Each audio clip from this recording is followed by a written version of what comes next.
to The Drive with Carrington Harrison. Back-to-back best sports talk. From the Fan Studios, here's CDOT. Let's do this. Another day, another dollar, another edition of The Drive. You were listening to The Drive on 96.5 The Fan, 96.5thefan.com, and also the Odyssey app. My name is Carrington Harrison. Excited to be here with you guys on this wonderful, wonderful Friday. Hopefully you guys have a lot of fun planned this weekend. I know that it's graduation season around the metro area, so congratulations to you and yours if you are celebrating someone graduating this weekend. We got a lot to get into in today's show. Coming up in about 15 minutes, we'll be joined by Brandon Kiley, who does middays in St. Louis. We're going to talk a little bit more about the Cardinals. As the Cardinals are coming to town, we're also going to be joined by Josh Fernier. We'll get his thoughts as we are heading into a very important weekend series for the Kansas City Royals. We'll talk some football. We'll talk some baseball. We got a Game 7 coming up in the NBA playoffs this weekend. This is a really exciting time in the sports calendar. Before we do any of that, let me remind you guys to be sure to be listening to the show each day at 2 o'clock right here on 96.5 The Fan. And also, if you can tell one person to check out the show, you know what? I would greatly appreciate it. You don't got to tell two people. Just tell one friend to check out the show. And you know what? I would appreciate that a lot. So we have a lot of Royals planned in today's show with the Cardinals being in town. And the Royals are celebrating not only the 1985 championship team, they're also celebrating the 2015 championship as well. Davis comes to the plate. Strike three called. It's over. They've done it. The Royals are World Series champions. The world champion Kansas City Royals. I was thinking about this as we were getting ready for the weekend, and I plan on going out there for tomorrow's championship celebration and also going out there on Sunday, that if you have lived in this city for a long time and you're around my age, you remember how big and important the 1985 Kansas City Royals were.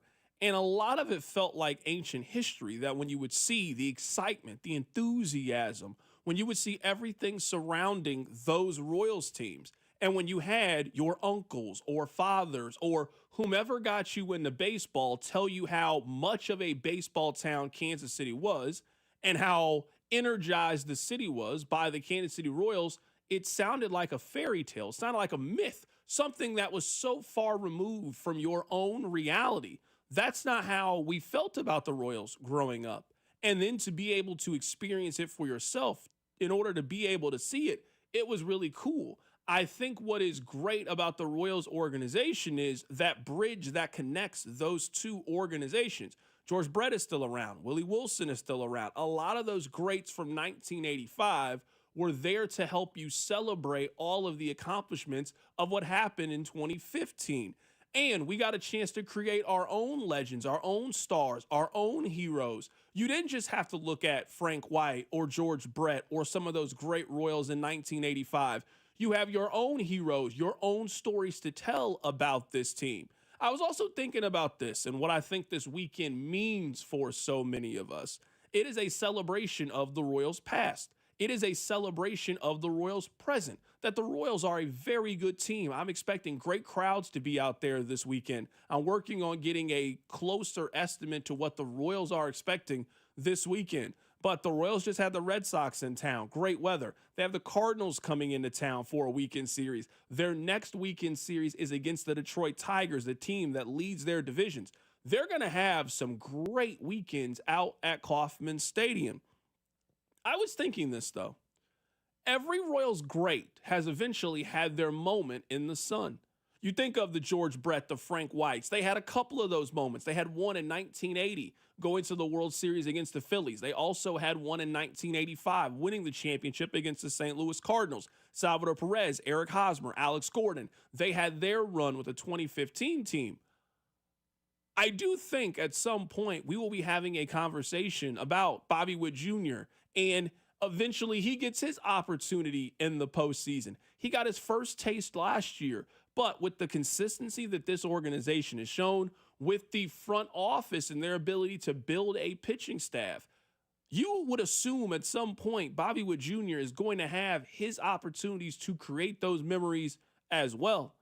Bobby might be the second best player they've had in their organization over its totality of it.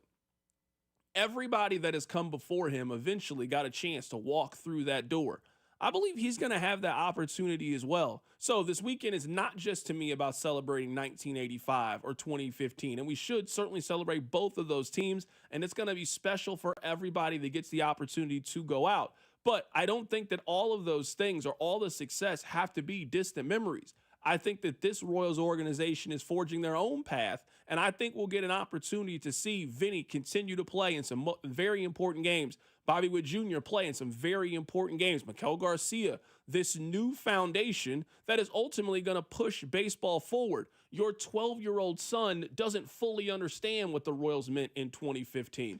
But my hope is when he gets to be 14, 15, 16, you get to share those memories with him as the Royals are once again back in the postseason and hopefully once again contending for an opportunity to win the World Series. Coming up in just a little bit, we're going to be joined by Brandon Kiley, who covers the Cardinals in St. Louis. But before we do any of that, you know what? Let's continue this nostalgic journey. And why don't we take a look back to the first National League, American League, interleague game between the Royals and the Cardinals. Rob, hit me. We're where you want to be. Baseball with the Royals. If you want to be. Captain Interleague play returned, showed up for Major League Baseball in the summer of 1997. That summer, the Royals took on the Cardinals in August at the K in front of 36,000. Here was Royals lineup from that night. Before we get to this, you know how crazy it was that in 2005, we were still letting the pitcher go up to hit? I understand why we were doing this in 1971. But we got more and more information, and during one of the most exciting offensive periods in the history of baseball, we were still letting Bartolo Colon go up to the plate. What a terrible idea. I know you guys love your traditional values and hate whenever baseball changes. All they've done is improve. We've got the DH in both leagues. We got a pitch clock. We got ghost runners in the extra innings. Oh my goodness, baseball is such a better product than it was in 2005. Here's your lineup from that day in 1997. Leading off in center field, Johnny Damon. Batting second and at second base, Jed Hansen. I've never heard of that man a day in my life. Batting I heard of the first guy. I never heard of that second guy. Batting third, the shortstop, Jay Bell. Okay, I remember him. Batting fourth, the designated hitter, Chili Davis. Royals legend. Is he going to be in town this weekend? I don't think he was on either of those teams, so I doubt it. I mean, he can be working. Let's get Chili Davis a job in the front office somewhere. Can he be a scout for you guys? I think he was a hitting coach somewhere in baseball last time I checked in on Chili. Can he come be the hitting coach for the Kansas City Royals? They need one, don't they? They don't not need one. He can be a hitting consultant. There you go. Batting fifth, the third baseman, Dean Palmer. Hey, Dean Palmer. I would wear a Dean Palmer throwback jersey right now. Batting sixth, at first base, Jeff King. Jeff King. Batting seventh, in right field, Jermaine Dye. Here's where we get to my Royals right now, Jermaine Dye. Batting eighth, the left fielder, Yamil Benitez. I never heard of that man before. I don't know who he is. Who's Yamil? What's his last name again? Benitez. Yamil Benitez. I'm not familiar with his game. And batting ninth, behind the plate, Mike Sweeney. Oh my goodness. This is a real random lineup here. No chance the Royals won this game. They lost 9-7 this date. They used 6 pitchers as Jay Pitsley couldn't hold the Cardinals down, and then a cavalcade of people you've never heard of. Ricky Bones, Matt Wisnett, Hector Carrasco, Greg Olson, and Jamie Walker couldn't hold down the Cardinals as they beat the Royals on this date. Not on this date. It's the first interleague matchup for the Royals in August of 1997. Well, they did have Greg Olson out there, so I mean, maybe the Royals have the ability to see the future. McGuire, by the way, for the Cardinals, homered this day, 97, his 43rd.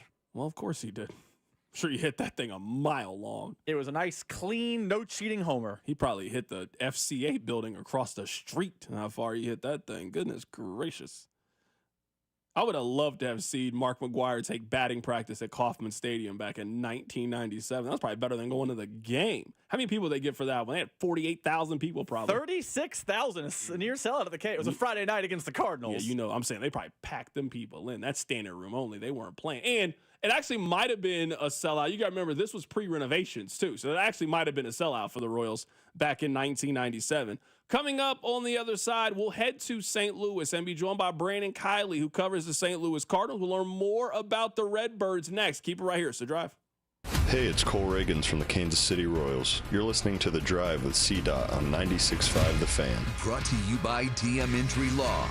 Have you or a loved one been in a car wreck? Contact DM Injury Law today and get the money you deserve. Car wreck? Remember, Mike's got this. Hi, Drew and Jonathan Scott here, reminding you that a lot of life's firsts are better with help from American Family Insurance. Like your first home expansion or your first big lightning strike. There's a first for everything. Get the right home policy at the right price with the right help from American Family's agents. Life's better when you're under American Family's roof. Insure carefully, dream fearlessly. Get a quote and find an agent at amfam.com. Products not available in every state. American Family Mutual Insurance Company SI and its operating company 6000 American Parkway, Madison, Wisconsin. Hi, Mia here at the winnings desk of the Missouri Lottery. So, I wanted to write a thank you note for every dollar Missouri Lottery players have given to Missouri and education. But that would be 8.4 billion notes. So to save a little time and a whole lot of paper, here's just one. Dear every single lottery player in Missouri, thank you for helping us give $8.4 billion to Missouri and education. Sorry, my trumpet's in the shop. The Missouri Lottery. Winners welcome and play responsibly. Baseball season is in full swing, and that means the summer heat is coming. The guys at Climate Control have been serving KC homeowners for over 35 years and know how to get your cooling system ready to handle our scorching hot summer weather. Stay cool and comfortable this summer. Call Climate Control today at 816-265-2830 and schedule your AC system tune-up for just $59. Don't wait. Visit ClimateControlKC.com today. Climate Control Heating, Cooling, and Plumbing. Gear? Check. Snacks? Check. Tires? Not so much. I didn't have time to deal with this, so I asked my friend. Her answer was simple. Take it to Telly, she said, and I'm so glad I did. They didn't just take care of my tires, they took care of me. We got you, they said, and they did. Fast, friendly, and stress-free. Now I know when life throws you a red card, take it to Telly. Stay in the game. Take it to Telly.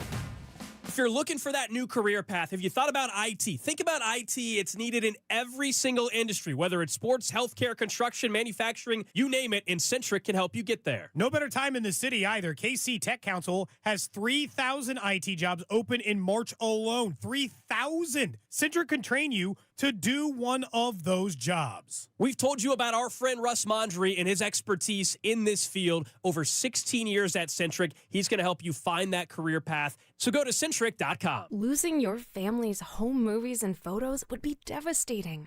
That's why Legacy Box exists, to preserve your family's recorded moments digitally, ensuring they're safe forever. Think of the time and money your family invested to capture family vacations, birthdays, even your wedding. Recording a lifetime of memories was a commitment. Camcorders cost thousands, and cameras required film and development. Legacy Box is the final step to preserve your family's past. Thankfully, it doesn't require another big investment. Legacy Box is safe, simple, and affordable. Over 1 million families have trusted Legacy Box to convert their analog media to digital. You owe it to your family to safeguard your memories. Become your family's hero and save them before it's too late. For a limited time, Legacy Box is offering an exclusive discount when you go to legacybox.com/value. That's legacybox.com/value. This is the story of the one. As a safety manager at a manufacturing plant, he does everything he can to keep his coworkers safe. From finding ways to reduce risks to keeping safety supplies in stock. And for that, he relies on Grainger. Grainger offers a broad range of quality products and next-day delivery, so he can always play it safe. Call 1-800-GRAINGER, click Grainger.com, or just stop by. Grainger, for the ones who get it done. Did you know your skin is the largest organ of your body? That's why you should shower with Old Spice Super Hydration Body Wash instead of plain old bar soap. Love your skin by super hydrating it with vitamin B3 and glorious notes of vanilla and shea. Did you know that my super hydrated skin is the second largest organ of my body? The first is my heart. Old Spice. Men have skin too. Old Spice Super Hydration Body Wash. 24/7 renewing moisture. With daily use. I'm Emma Greed, and I've spent the last 20 years building, running, and investing in some incredible businesses. The more success I've had, the more people started coming to me with questions. How do you start a business? How do you raise money? How do I bounce back from failure? On my new podcast, Aspire with Emma Greed, I'll be answering these questions and more through weekly conversations with the smartest minds out there. Listen to and follow Aspire with Emma Greed, an Odyssey podcast, available now, wherever you get your podcasts. You're listening to 96.5 The Fan from the Mission Plumbing, Heating, and Cooling Studios. Hey, Kansas City, it's Bobby Witt Jr. Welcome into The Drive with Carrington Harrison on your home for Royals baseball. 96.5 The Fan. Let's head to the phone lines right now to be joined by Brandon Kiley with ESPN 101 in St. Louis. Happy to talk a little Chiefs, a little Cardinals, a little fun. BK, how you doing, my man? I'm doing great. We got some severe weather out here in St. Louis right now, so if you hear the rain in the background, I apologize. I'm on my way home from my show. But doing well otherwise, D-Dot. How you doing, man? I'm doing fantastic, man. Happy to have you on the show today. Let's get some important questions out of the way. Where are you at with Dippin' Dots? Are you for or against Dippin' Dots? Hey, I haven't had Dippin' Dots in a long time. I'm for it for my kid now. I'm against it for me. Just not my thing. What do you put on your hot dog? I go relish and mustard typically for my hot dog. Right now we're talking to BK. BK, how do you get your steak cooked? Medium or medium rare, depending on where I'm at. If I'm at a fancy place, I'll go medium rare. You know what? You answered all these questions correctly. I'm proud of you. You're really starting to grow up. I didn't know if you were like baffled by the relish and mustard or if that was the exact correct answer. That could have gone either way. No, it threw me for a little bit, but you know what? I'm going to let you be you, man. I'm going to let you be you. So let's start with this. I have sensed, and you can tell me if I'm wrong, I have sensed there's a little frustration with the Cardinals right now. You guys aren't drawing the same crowds that you guys are used to. What's going on in St. Louis? Okay, so it's kind of twofold here. One, yes, coming into the season, there was a lot of fan frustration. The direction was unclear. They decided they're going with this youth movement. I mean, we've been told this 100 times in Kansas City, right? Youth movement time for Major League Baseball. Let's go, boys. And then suddenly they decided not to sell Ryan Helsley during the offseason, who's one of the premier closers in the game. He has 1 year left on his contract, and I would be very surprised if the Cardinals extend him. So the natural decision there is okay, yeah, of course, you trade that guy. They decided not to. They have a starter in Eric Fetty, who's pretty mediocre, but he's solid. You saw him probably plenty when he was with the White Sox last year. He has 1 year left on his deal. So, yeah, trade him, right? Nope, they decided not to do that either. So the direction was unclear going into the season. And then they started out and they struggled early on, and the fans were frustrated, and they made that clear based on the attendance as well. And then they've been playing great baseball ever since. So they have not been home in about a week and a half now. They've had a really great road trip. Just took 2 out of 3 on the road at Philly, playing against a very good Phillies team. I am very curious to see what it looks like next week when the Tigers come to town, and if the ballpark is something closer to full. But yeah, it's almost kind of a two-pronged approach right now. Fans, yes, very frustrated with the direction, but I think mostly pleased with the style of play that they've seen over the last month or so. I mean, I'm looking at the attendance. I mean, in 2023, the Cardinals were 4th in attendance, averaging over 40,000 people. If you now fast forward to 2025, they're 13th in attendance.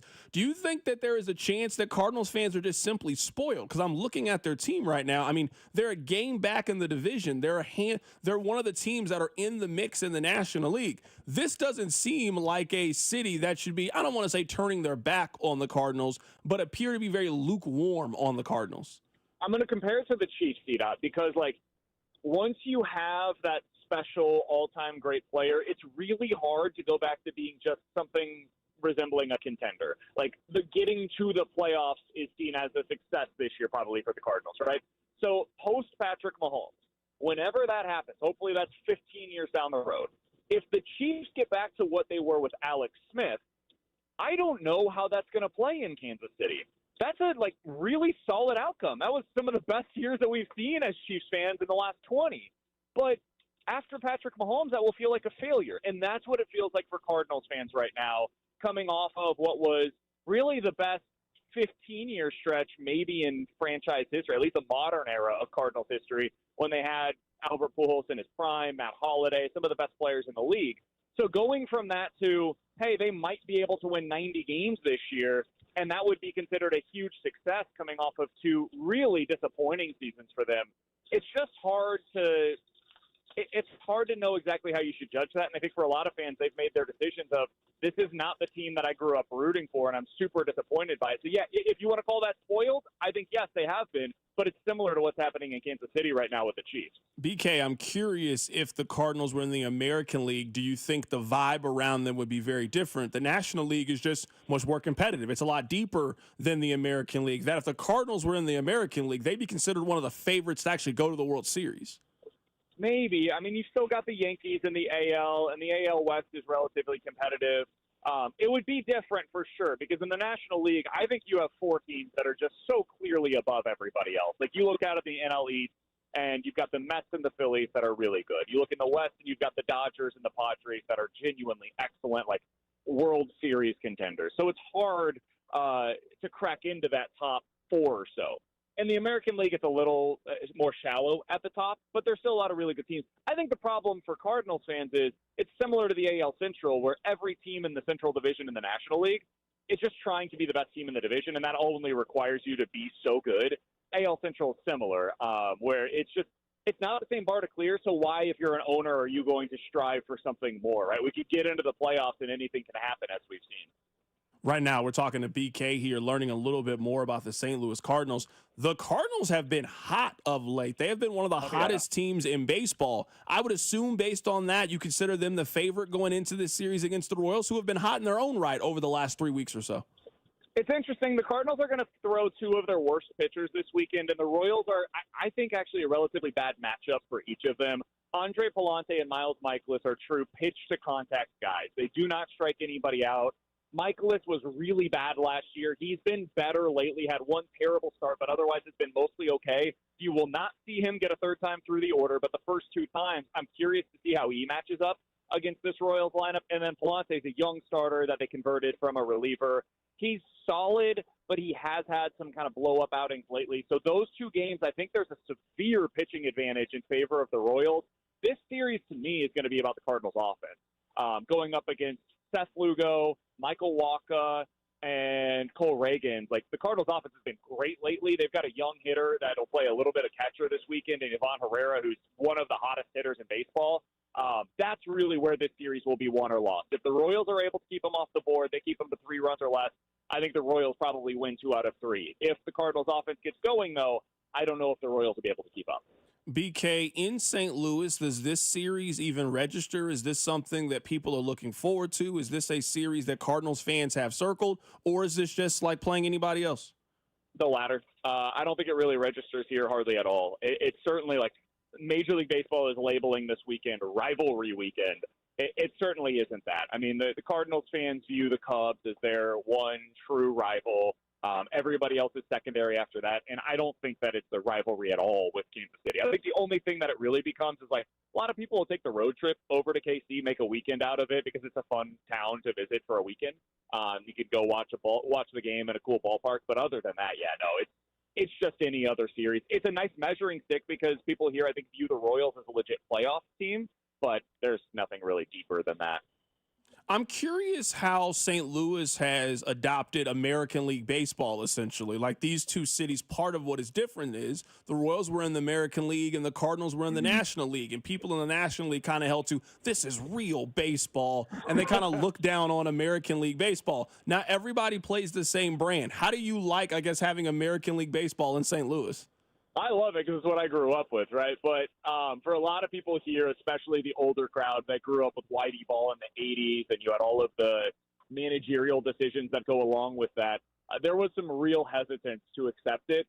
And I think it took maybe like 3 years to get there. And then the Cardinals brought back Albert Pujols, He was primarily a DH for them. He had a crazy run in the second half where he became one of the best hitters in baseball once again, right before retiring. He hit his 700th career home run while he was here back as a Cardinal. I think that was the year that people officially adopted, like, okay, this is a good thing for the game long term. And now the Cardinals, I mentioned him earlier, they've got a young hitter by the name of Ivan Herrera who is really bad defensively behind the plate, like might be on the MJ Melendez career trajectory where it's like, okay, it's probably not going to work for you as a catcher.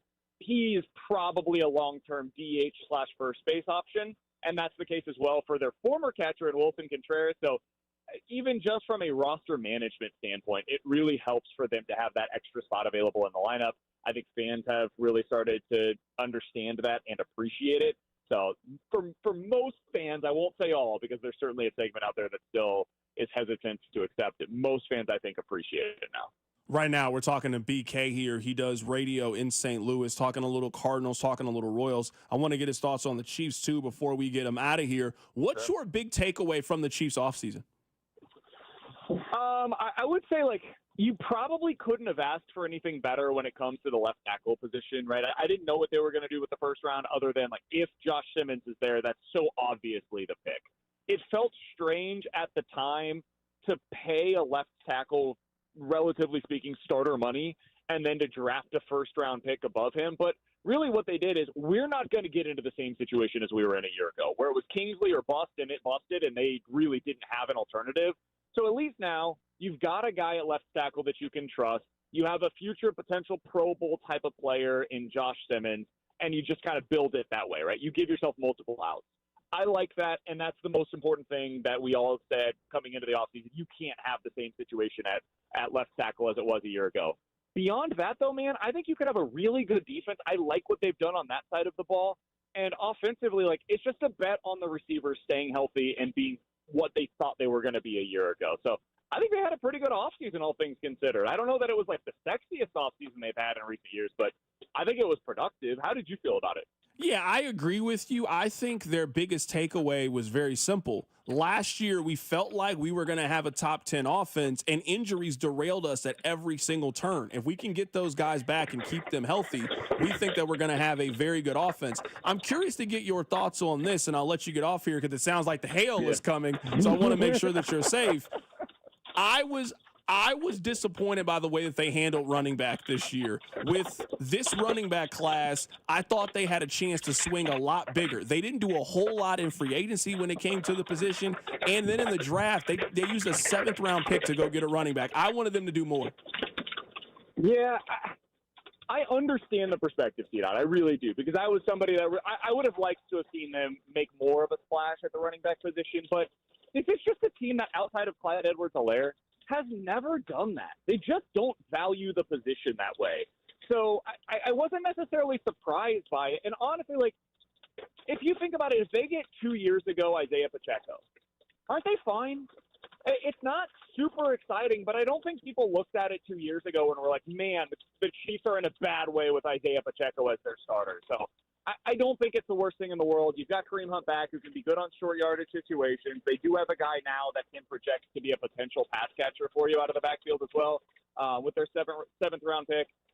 I think they'll be fine long term. It's really just a bet on Isaiah Pacheco and him coming back healthy. All right, BK, man, be safe. Stay out of the rain. Take care of yourself, my man. I appreciate you, brother. Take it easy, man. Absolutely. That's Brandon Kiley joining us on the show today. You could hear it coming in the background, the hail. I want to make sure that he gets off the phone and gets to where he needs to be. Special thanks to Brandon Kiley with ESPN 101 in St. Louis popping up and joining us on the show today. Really happy to get his thoughts about the Cardinals. Also get a little bit of Chiefs. I am curious to hear you guys. 913-586-7965. Does this series still matter or mean anything to you? Because in some ways, I've always felt like the rivalry was something that people felt like we were supposed to have this rivalry with St. Louis. They played each other in the World Series in 1985, so we're supposed to hate them because they're on the other side of the state. And a lot of people had that energy, and I've just never felt that way towards St. Louis. Sure, there's always going to be a little playful rivalry and back and forth as trying to determine who are the two best cities and biggest cities in the state. But the Royals and the Cardinals have just never played a meaningful game in my life. Like, there has never been a time where they aren't in the same division. It's not like college football or college sports. They always play each other early in the summer. The Royals very rarely have been good while the Cardinals have been good. It's not like we've seen a series where the Royals were the best team, the Cardinals were the best team, and they were fighting for something. That's just not really the dynamic between those two teams. I would say that the Twins have been much more of a rivalry for the Royals in my lifetime. The Guardians have certainly been. The Tigers were that at a time, and it makes sense. Those are the teams that are in your division. I've just never felt a rivalry against St. Louis. I am kind of wondering what the crowd is going to be like from the St. Louis perspective. We certainly have seen some series where St. Louis fans come in and take over the stadium, and it feels like you are at a Royals road game, even though it's at Kauffman Stadium. I mean, they aren't going to their own park this year. So I don't know if they're now coming over to take over your stadium and take over your park. And with the celebration that the Royals have planned this weekend with 85 in 2015, I expect a lot of Royals fans to want to go out there this weekend. I am curious, Rob, where do you think we sit right now with this rivalry between the Royals and the Cardinals? Well, me and you see it the same. I've never seen it as a rivalry. Now, I had some college friends who were from St. Louis, so like it was among my little friend group in college, like a little fun thing. Hey, they're here this weekend. Oh, you come to my park, into my town. You want to beat my team. And then, I'd drive across the state line, do the same thing. Oh, man, I want to beat your team in your park. But it was mostly just very casual. It was never a real rivalry. And it feels like it was always just an extension of the nostalgia the Royals were selling us our entire childhood. They never gave us an on-field product that you felt positive about. So when they played the Cardinals, it gave them a chance to play a highlight package of, no outs to go. The Royals are World Series champions. It gave them a chance to have the safe call at first base all over the Jumbotron. It was basically a chance to take a victory lap about St. Louis. But if you were born post-1985, those moments didn't matter to you. When me and you went to the K for the Cardinals and Royals games, we saw those moments, and our parents told us about that series, and you probably saw clips, and you heard George Brett on radio stations talk about it, but you never felt the connectivity to it. So I've never felt this as a rivalry, and as time has gone on, I feel less and less like it's a rivalry because, and I will credit you for this, you talk about with the Chiefs how the Bengals are a bigger rival in the eyes of fans than the Bills are because they've taken something from the Chiefs. For people you and my age, or anyone born 1986 to on, have the Royals and or Cardinals ever taken anything from the other team? It's been polite August, June, July, 3-game series, and then they go about their business. The Cardinals never failed to make the World Series of the playoffs because of a tough series against the Royals. The Royals never came up just short because the Cardinals came in town and ruined their party. You never felt that moment where they steal something. That's what makes a rivalry in pro sports, and just because of proximity does not mean you feel that with this rivalry. Text line 913-586-7965. CDOT, you must not know a whole lot of Cardinals fans because their fans are the worst. I went to college in Joplin, Missouri. Basically everybody other than me was a Cardinals fan. Some of you know this, some of you don't know this. Basically the only part of Missouri that cheers for the Royals is Kansas City. Every other part of Missouri cheers for the Cardinals. In Joplin, they cheer for the Cardinals. In Springfield, they cheer for the Cardinals. In Columbia, a majority of them cheer for the Cardinals. Every portion of Missouri outside of the KC Metro, they are all Cardinals fans. And it makes sense. The Cardinals have been good for basically our entire life, and the Royals have not been that way. I just have never felt that kind of sports rivalry. And someone on the text line makes a really good point. It is much more of a city and cultural rivalry than it is a sports rivalry. I just can't think of any big or important game between the Royals or the Cardinals. So the rivalry that I think they tried to create between these two, it just never really added up and has never really made a whole lot of sense to me. I would also make this point. Some of you might hate this. Some of you are Cardinals fans. You cheer for KU. You're a Cardinals fan. It's different. It's a different sport. Whatever you dislike about Cardinals fans, I'm telling you, KU fans are the exact same. Have you ever tried to have a conversation with the KU fan and it turns into a history lesson? Like, bro, we can't talk about the 2025 team. You got to tell me about Jacques Vaughn and Paul Pierce and the rules of basketball. Why can't we talk about what's happening right now? You know, that like arrogant, smug attitude that they walk around like they actually invented the game of basketball. Some of you don't like Cardinals fans because you are a Cardinals fan. You just cheer for a different version of the St. Louis Cardinals. I mean, if we're going to say unpopular things, Here you go, starting to hate. I know what you're going to say. I'm around you enough to know exactly what you're about to say, and the answer is yes.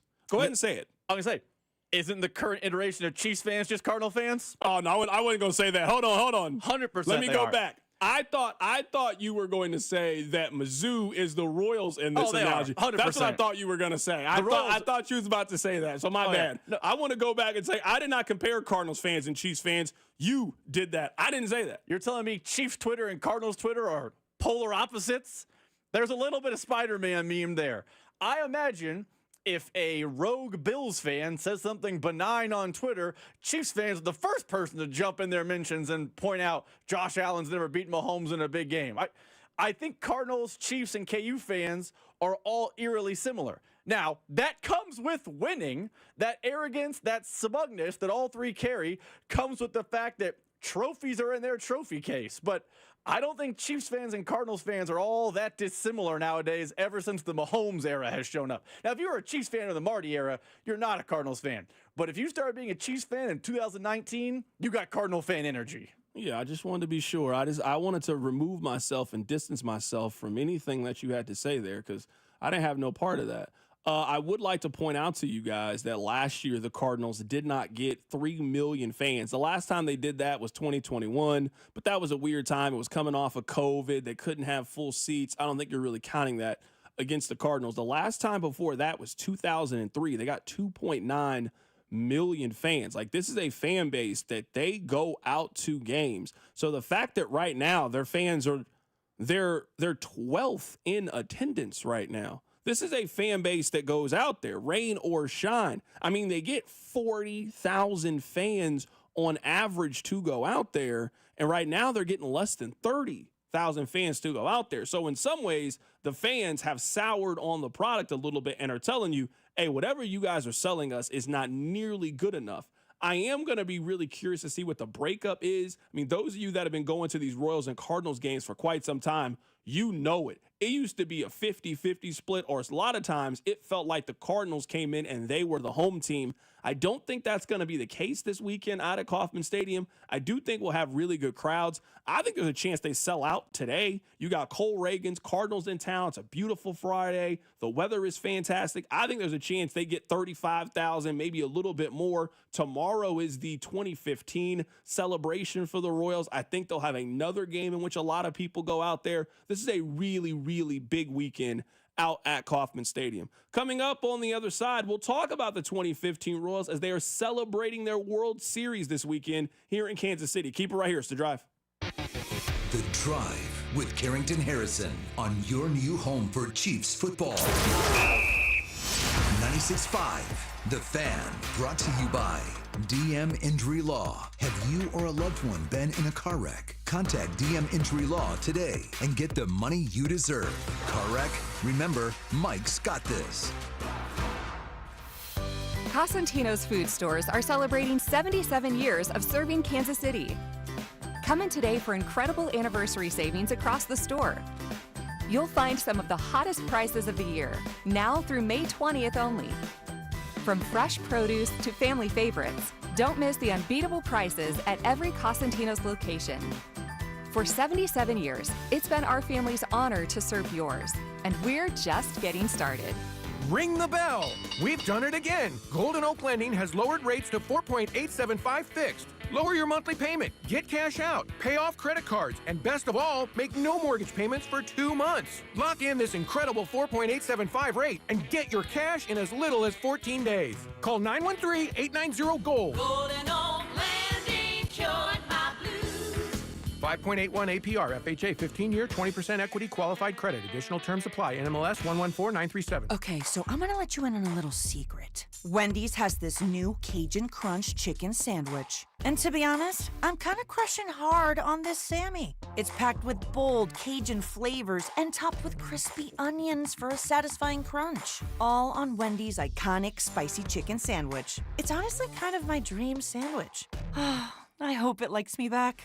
For a sandwich you'll love, gotta be Wendy's. Open till midnight or later. Limited time only at participating U.S. Wendy's. Hours may vary by location. Say goodbye to dealerships and private sale tire kickers when you sell your car to GiveMeTheVin.com. Now we're even better with the GiveMeTheVin.com big cash giveaway. Win $25,000 in cash every month. Sell us your car to increase your odds of winning. No purchase necessary. For official rules, go to GiveMeTheVin.com. Call Aspen Lawn and Pest Control. Our iconic blue trucks and expert team get it right the first time. Award-winning full-service lawn care and pest control since 1985. Call today for a free estimate. Visit aspenlawn.com. MLB Rivalry Weekend is here, and you can score even bigger winnings for the big game with FanDuel, America's #1 sportsbook app. Because when area and local pride is on the line, FanDuel is giving customers a profit boost for tonight's Royals-Cardinals matchup. You can ride with your side on who you think is going to win, who will hit a home run tonight, and so many more player props. And if your bets win, you'll hit an even bigger payout. So don't miss your chance to make the bragging rights that much sweeter. All you need to do is visit FanDuel.com/KFNZ to get on all the baseball rivalry weekend action. That's FanDuel.com/KFNZ to claim your profit boost for tonight's game. Make every moment more with FanDuel, an official sports betting partner of Major League Baseball, and also 96.5 The Fan. 21 and present in Kansas. Opt-in required. Bonus issued as non-withdrawable profit boost tokens. Restrictions apply, including any token expiration and max wager amount. See terms at sportsbook.fanduel.com. FanDuel is offering online sports wagering in Kansas under agreement. Kansas Art Casino, LLC.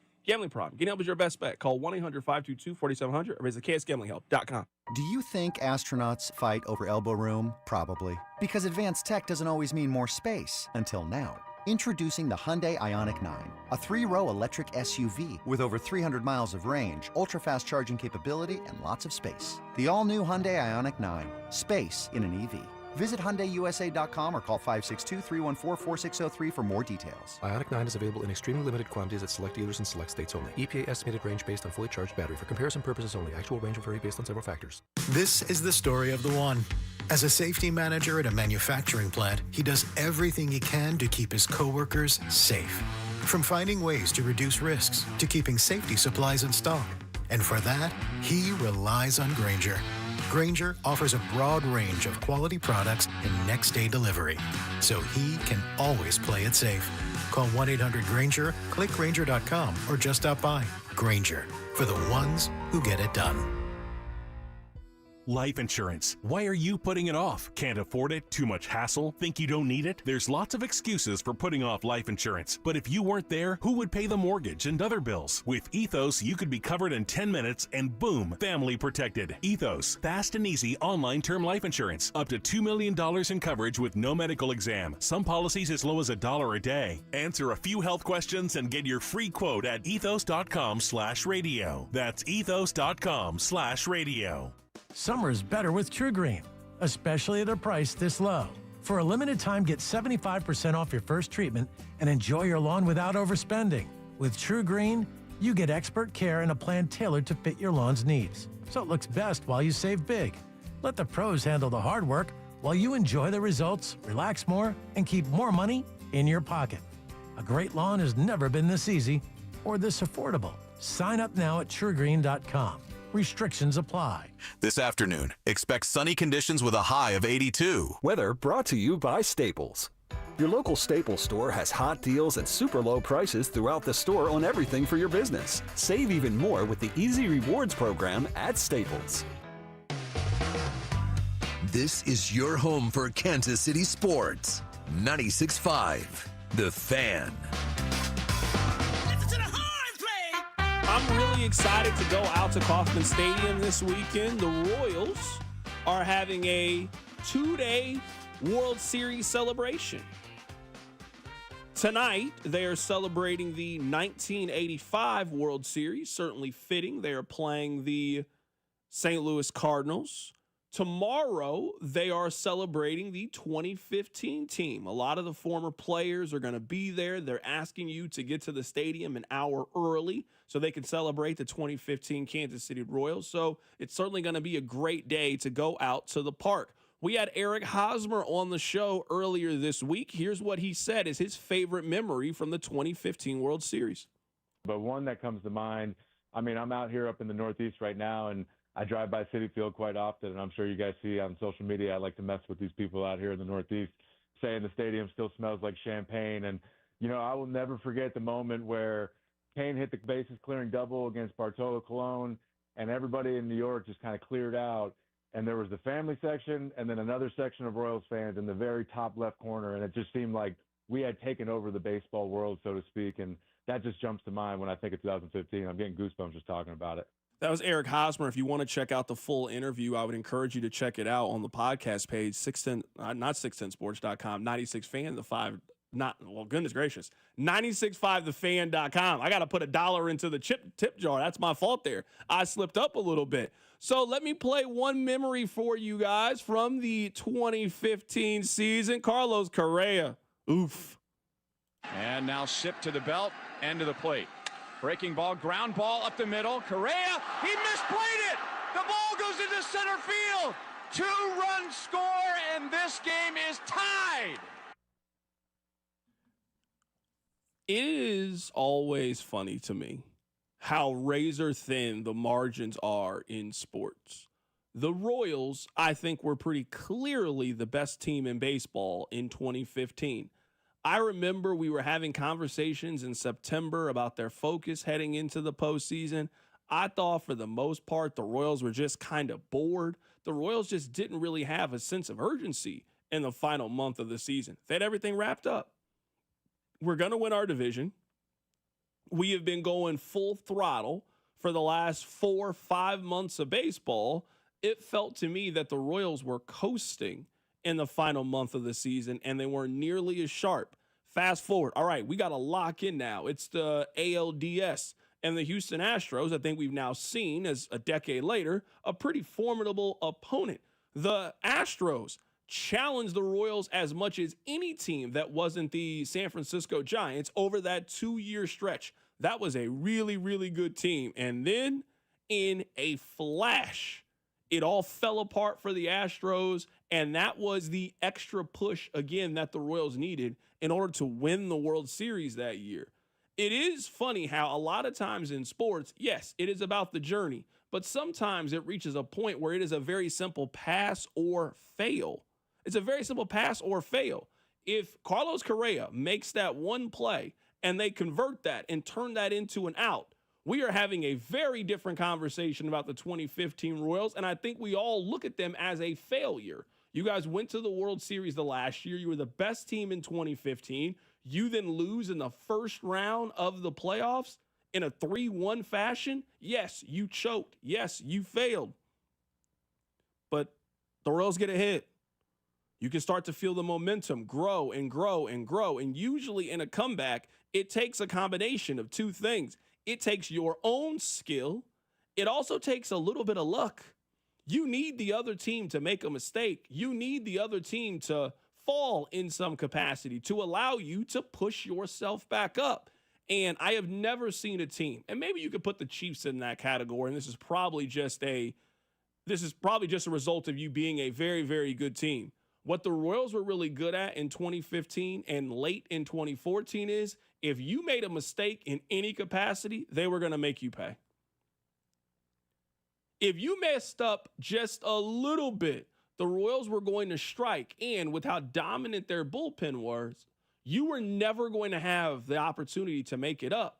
If you make a mistake in the 6th inning and now it was a 1-1 game, now it's a 4-1 game, and now the Royals can 100% hand this thing off to their bullpen, you lost. You are not coming back in this game. That's what I remember most about the 2015 team. There's a lot of stories we can tell, and we'll obviously talk about some of them as the show continues. And Vern's coming up here at the top of the hour. We'll get his stories and his memory from 2015. But that's the characteristic that I will remember the most about the Royals in 2015. there has never been a team, certainly not a baseball team that we have seen, not here, that could make teams pay for their mistakes more than the Royals did in 2015. The Astros made a lot of mistakes in that inning. That was the difference in them not going to the World Series and the Royals winning the World Series. I feel like it all has worked out, and, it's one of those, what ifs that people don't want to ponder. But a part of me always wonders the what if, because in 2015, social media was a thing. Twitter existed. Facebook existed. Maybe not to the prominence we have now, but these things existed. And I remember the Royals were down 2-1 in the series, and they were down, 6-2 heading into the 8th inning? It was as doom and gloom as I've seen social media during the Royals run. Even when the Royals were getting beat by Madison Bumgarner, social media was generally, hey, this is still so fun. They're doing things we've never seen before. They'll be back. They're bringing everyone back. It was all positive. And then in a moment, it turned to doom and gloom. Oh, they're going to come up short all this year for nothing. It felt like disappointment was percolating and bubbling up. And then all of a sudden, just in very 2015, 2014 Royals energy, it was a single here, a single there.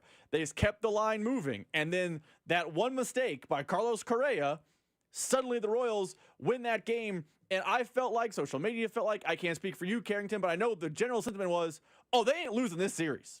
They won that game. They now are coming back to Kauffman up in a series that's 2-2. They're going to win this series, and they're about to be a rocket ship to the World Series. You felt like the Blue Jays were kind of an afterthought. They're going to run right through that team. It's funny how in sports, certain moments make you feel like, oh, here they come.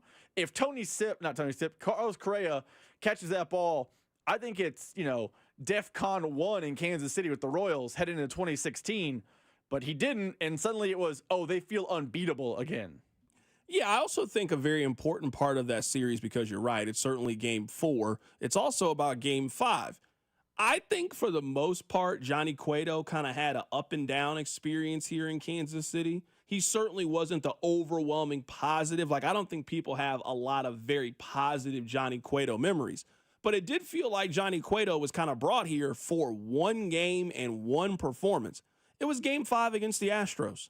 The Royals were up against the ropes, and they dodged a bullet. Now they're coming back home for Game 5, and Johnny Cueto, who you were told was an ace, who you gave up all of these assets for, it's his responsibility now to ensure that you go to the next round of the postseason, and that is exactly what he did. He was great that day, and regardless of how you felt about Johnny Cueto, I felt like a lot of the things that happened before, you could forgive him and you could move on because of how he pitched that day. I mean, you can't really be much better than he was in a postseason game. I mean, he gave you 8 innings, 2 hits, 2 earned runs, 8 strikeouts that didn't walk anybody. If you want to talk about in one moment, you can justify a trade and why the Royals or why a team went out and gave up what they gave to go acquire you, it's that game right there from Johnny Cueto. I mean, in Game 5, this was the formula. It was Johnny Cueto and then Wade Davis. The Astros were not winning that day. They were not winning that day, especially when you got a contribution from the offense the way that you did, and the Royals scored 7 runs that day, and that is how the Royals went to that next series. And you're right, I'm with you. Once they got themselves off the mat against the Astros, they won Game 4 and they won Game 5. They were not losing that series to the Toronto Blue Jays, and they were going to advance to the World Series, and ultimately they won the World Series. Coming up on the other side, we'll be joined by Josh Vernier, our Royals insider. We'll get his 2015 memories. Vern's not at 3. Okay, I didn't know that. You just now told me that. I had no clue. My apologies. Q had to change his dugout availability, so Vern will join at 3:30. It's my bad. My apologies. I did not know that. All right, coming up on the other side, I don't know what we're going to talk about now that we don't have Vern on the show, but I'm sure I'll figure it out. Keep it right here. It's The Drive. The Drive with Carrington Harrison. On your new home for Royals baseball, 96.5 The Fan. Brought to you by DM Injury Law. Have you or a loved one been in a car wreck? Contact DM Injury Law today and get the money you deserve. Car wreck? Remember, Mike's got this. When it comes to barbecue, my family and I love Smokehouse Barbecue. We always start with their barbecue nachos when we dine in at one of their 3 locations in Gladstone, Zona Rosa, or Independence. Then we dive right into their burnt ends, the hickory pit beans, and my favorite, the pulled chicken sandwich. Smokehouse is ready to cater your events as well, whether it's at your house or in one of their banquet rooms. Check them out at smokehousebbq.com. For over 35 years, locally owned and family operated, it's Smokehouse Barbecue. Kansas City Chiefs tickets are on sale now. Tickets for all home games are now available, but quantities are limited. Catch the Chiefs against the Eagles, Lions, Ravens, Commanders, and more. Be there to watch them take on our AFC West Division rivals. Reserve your seats now for the loudest stadium, best tailgate, and the team built for excitement. Visit Chiefs.com for details. That's Chiefs.com. What's up, baseball fans? It's time to swing big on your bets this season. Step up to the plate with an odds boost token from BetMGM, an official sports betting partner of Major League Baseball. No opt-in is required. Just log into your BetMGM account to receive your odds boost token. Then, place a bet on any MLB game and activate your token. If your boosted bet hits, you'll score a bigger payout. No matter the showdown, BetMGM is your betting home for baseball. Major League Baseball trademarks used with permission. BetMGM and GameSense remind you to play responsibly. See BetMGM.com for terms. Must be 21 years of age or older. This U.S. promotional offer not available in Mississippi, New York, Nevada, Ontario, or Puerto Rico. Gambling problem? Call 1-800-GAMBLER. Available in the U.S. For New York, call 877-8-HOPE-NY or text HOPE-NY 467-369. For Arizona, call 1-800-NEXT-STEP. For Massachusetts, 1-800-327-5050. For Iowa, 1-800-BETS-OFF. For Puerto Rico, 1-800-981-0023. Subject to eligibility requirements. Rewards vary and expire in 1 to 7 days in partnership with Kansas Crossing Casino and Hotel. As men get older, our bodies change. We all know that, and often we just accept the changes as the way it is. But some of those changes, such as bad sleep patterns, low sex drive, brain fog, no energy, and reduced gains in the gym, could be due to low testosterone. And that is something you can change. This is Jeff for Heartland Men's Health. And even if you're in your 30s, if you're experiencing some or all of the symptoms I just noted, you very well may need low testosterone treatment.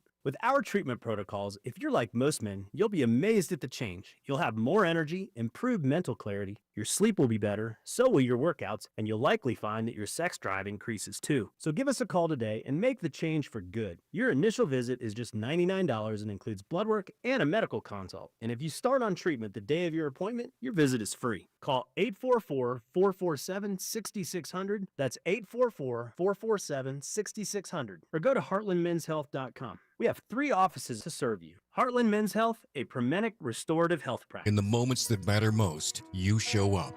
You protect, you serve, you heal, you care. Now, let Reiselman Nissan show up for you with our Hero Appreciation Program. Kansas City's heroes get special discounts every single day. Choose from over 160 new Nissans with Kicks, Sentras, and Altimas starting as low as $399 a month, because honoring you is our privilege. Visit ReiselmanNissan.com. Every customer, every time. Reiselman Nissan. Not all vehicles may apply. See dealer or check ReiselmanNissan.com for all details. This is the story of the one. As a safety manager at a manufacturing plant, he does everything he can to keep his coworkers safe. From finding ways to reduce risks to keeping safety supplies in stock. And for that, he relies on Grainger.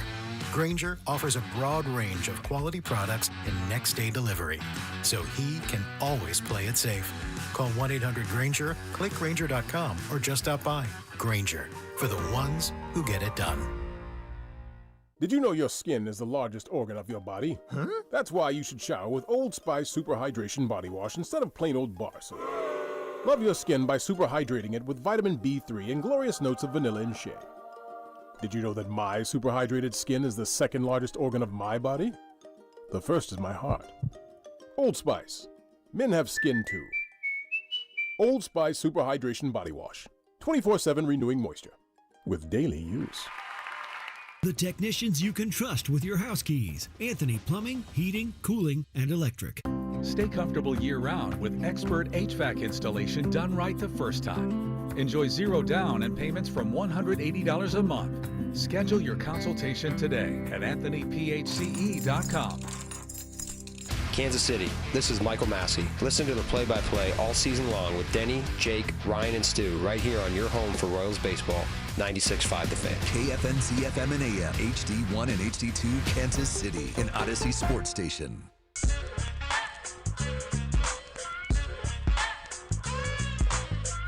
All right, welcome back to The Drive on 96.5 The Fan, 96.5thefan.com, and also the Odyssey app. My name is Carrington Harrison. Very happy to be here with you. Vern is scheduled to join us coming up in 30 minutes. We'll catch up with Josh Vernier, who is at Kauffman Stadium today.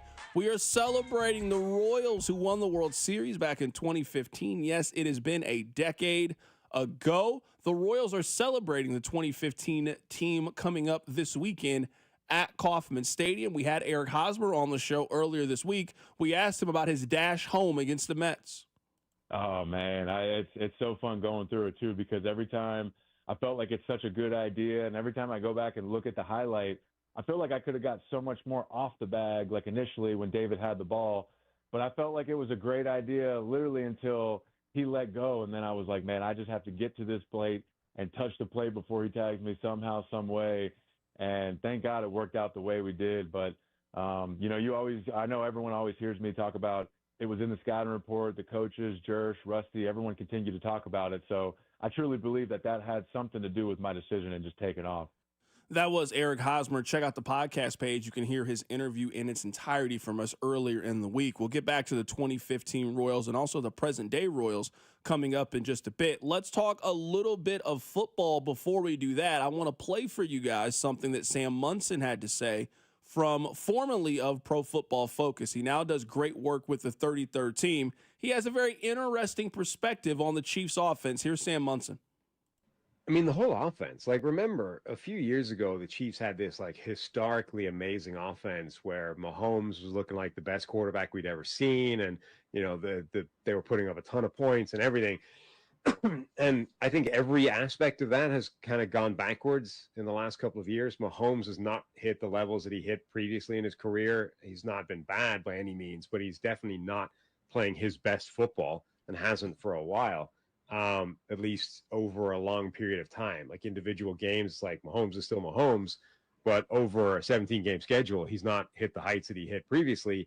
The offensive line, as you said before, suddenly that looks iffy, right? You've got Jalen Moore, who's a pretty significant question mark in a low sample size at left tackle. Juwan Taylor, who hasn't lived up to his money.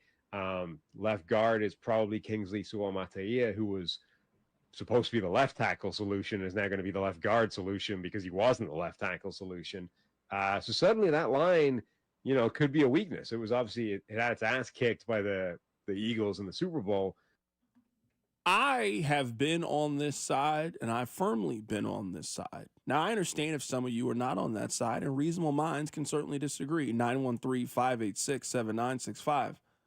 I don't know what the expectations are from the quarterback position when these things are true. I would say it was possibly the worst offensive line that they've given Patrick Mahomes since he has been a starter in the National Football League. Now, there are certainly a lot of positives to this offensive line, and you see those, but there were a lot of negatives with last year's offensive line, too. They did not have left tackle figured out at any point during the season. From game 2 until the Super Bowl, they were constantly in a state of trying to figure out the most important position on that offensive line. So that's number one. It is not even arguable based on the numbers. It was the worst form of a rushing game that they had last season. So you had offensive line issues from basically the entire season. You had a running back issue for basically the final 4 months of the season where you lose Isaiah Pacheco. You then make a switch on the fly where you go get Kareem Hunt, but there is a noticeable lack of explosion from your running game. You had the worst version of Travis Kelce that Patrick Mahomes has also played with. You lost your number one wide receiver in the first month of the season. Your big free agent acquisition also got injured in the preseason. What are you expecting the quarterback to do in that scenario? You're certainly not expecting him to give you the same level of production when you had a better run game, when you had a better and more consistent offensive line, when you had premium best tight end in the NFL, Travis Kelce, when you had Tyreek Hill when he won his first MVP award, I don't know how you are expecting the same measure of output from your quarterback given that scenario as opposed to what he had in the past. I think the Chiefs' offensive message is pretty simple. We were talking to BK about this not that long ago. The message for the Chiefs is simple. Our offense was going to be really good. That's what we believe. You can't really take any other conclusion based on how they moved this offseason. They brought back everybody. They had chances to go in different directions in the run game. They essentially brought back the same run game as last year. When you look at the wide receiver room, they essentially brought back their wide receiver room. I think the message from the Chiefs is very simple. We think our offense was poised to be really, really good last year, and then injuries derailed it. It's hard to tell them that they're wrong. Your running back was banged up for basically the final 15 games of the season. Your number one wide receiver didn't play for the final 15 games of the season if you were counting the postseason. Your number two wide receiver didn't show up until around Christmas time.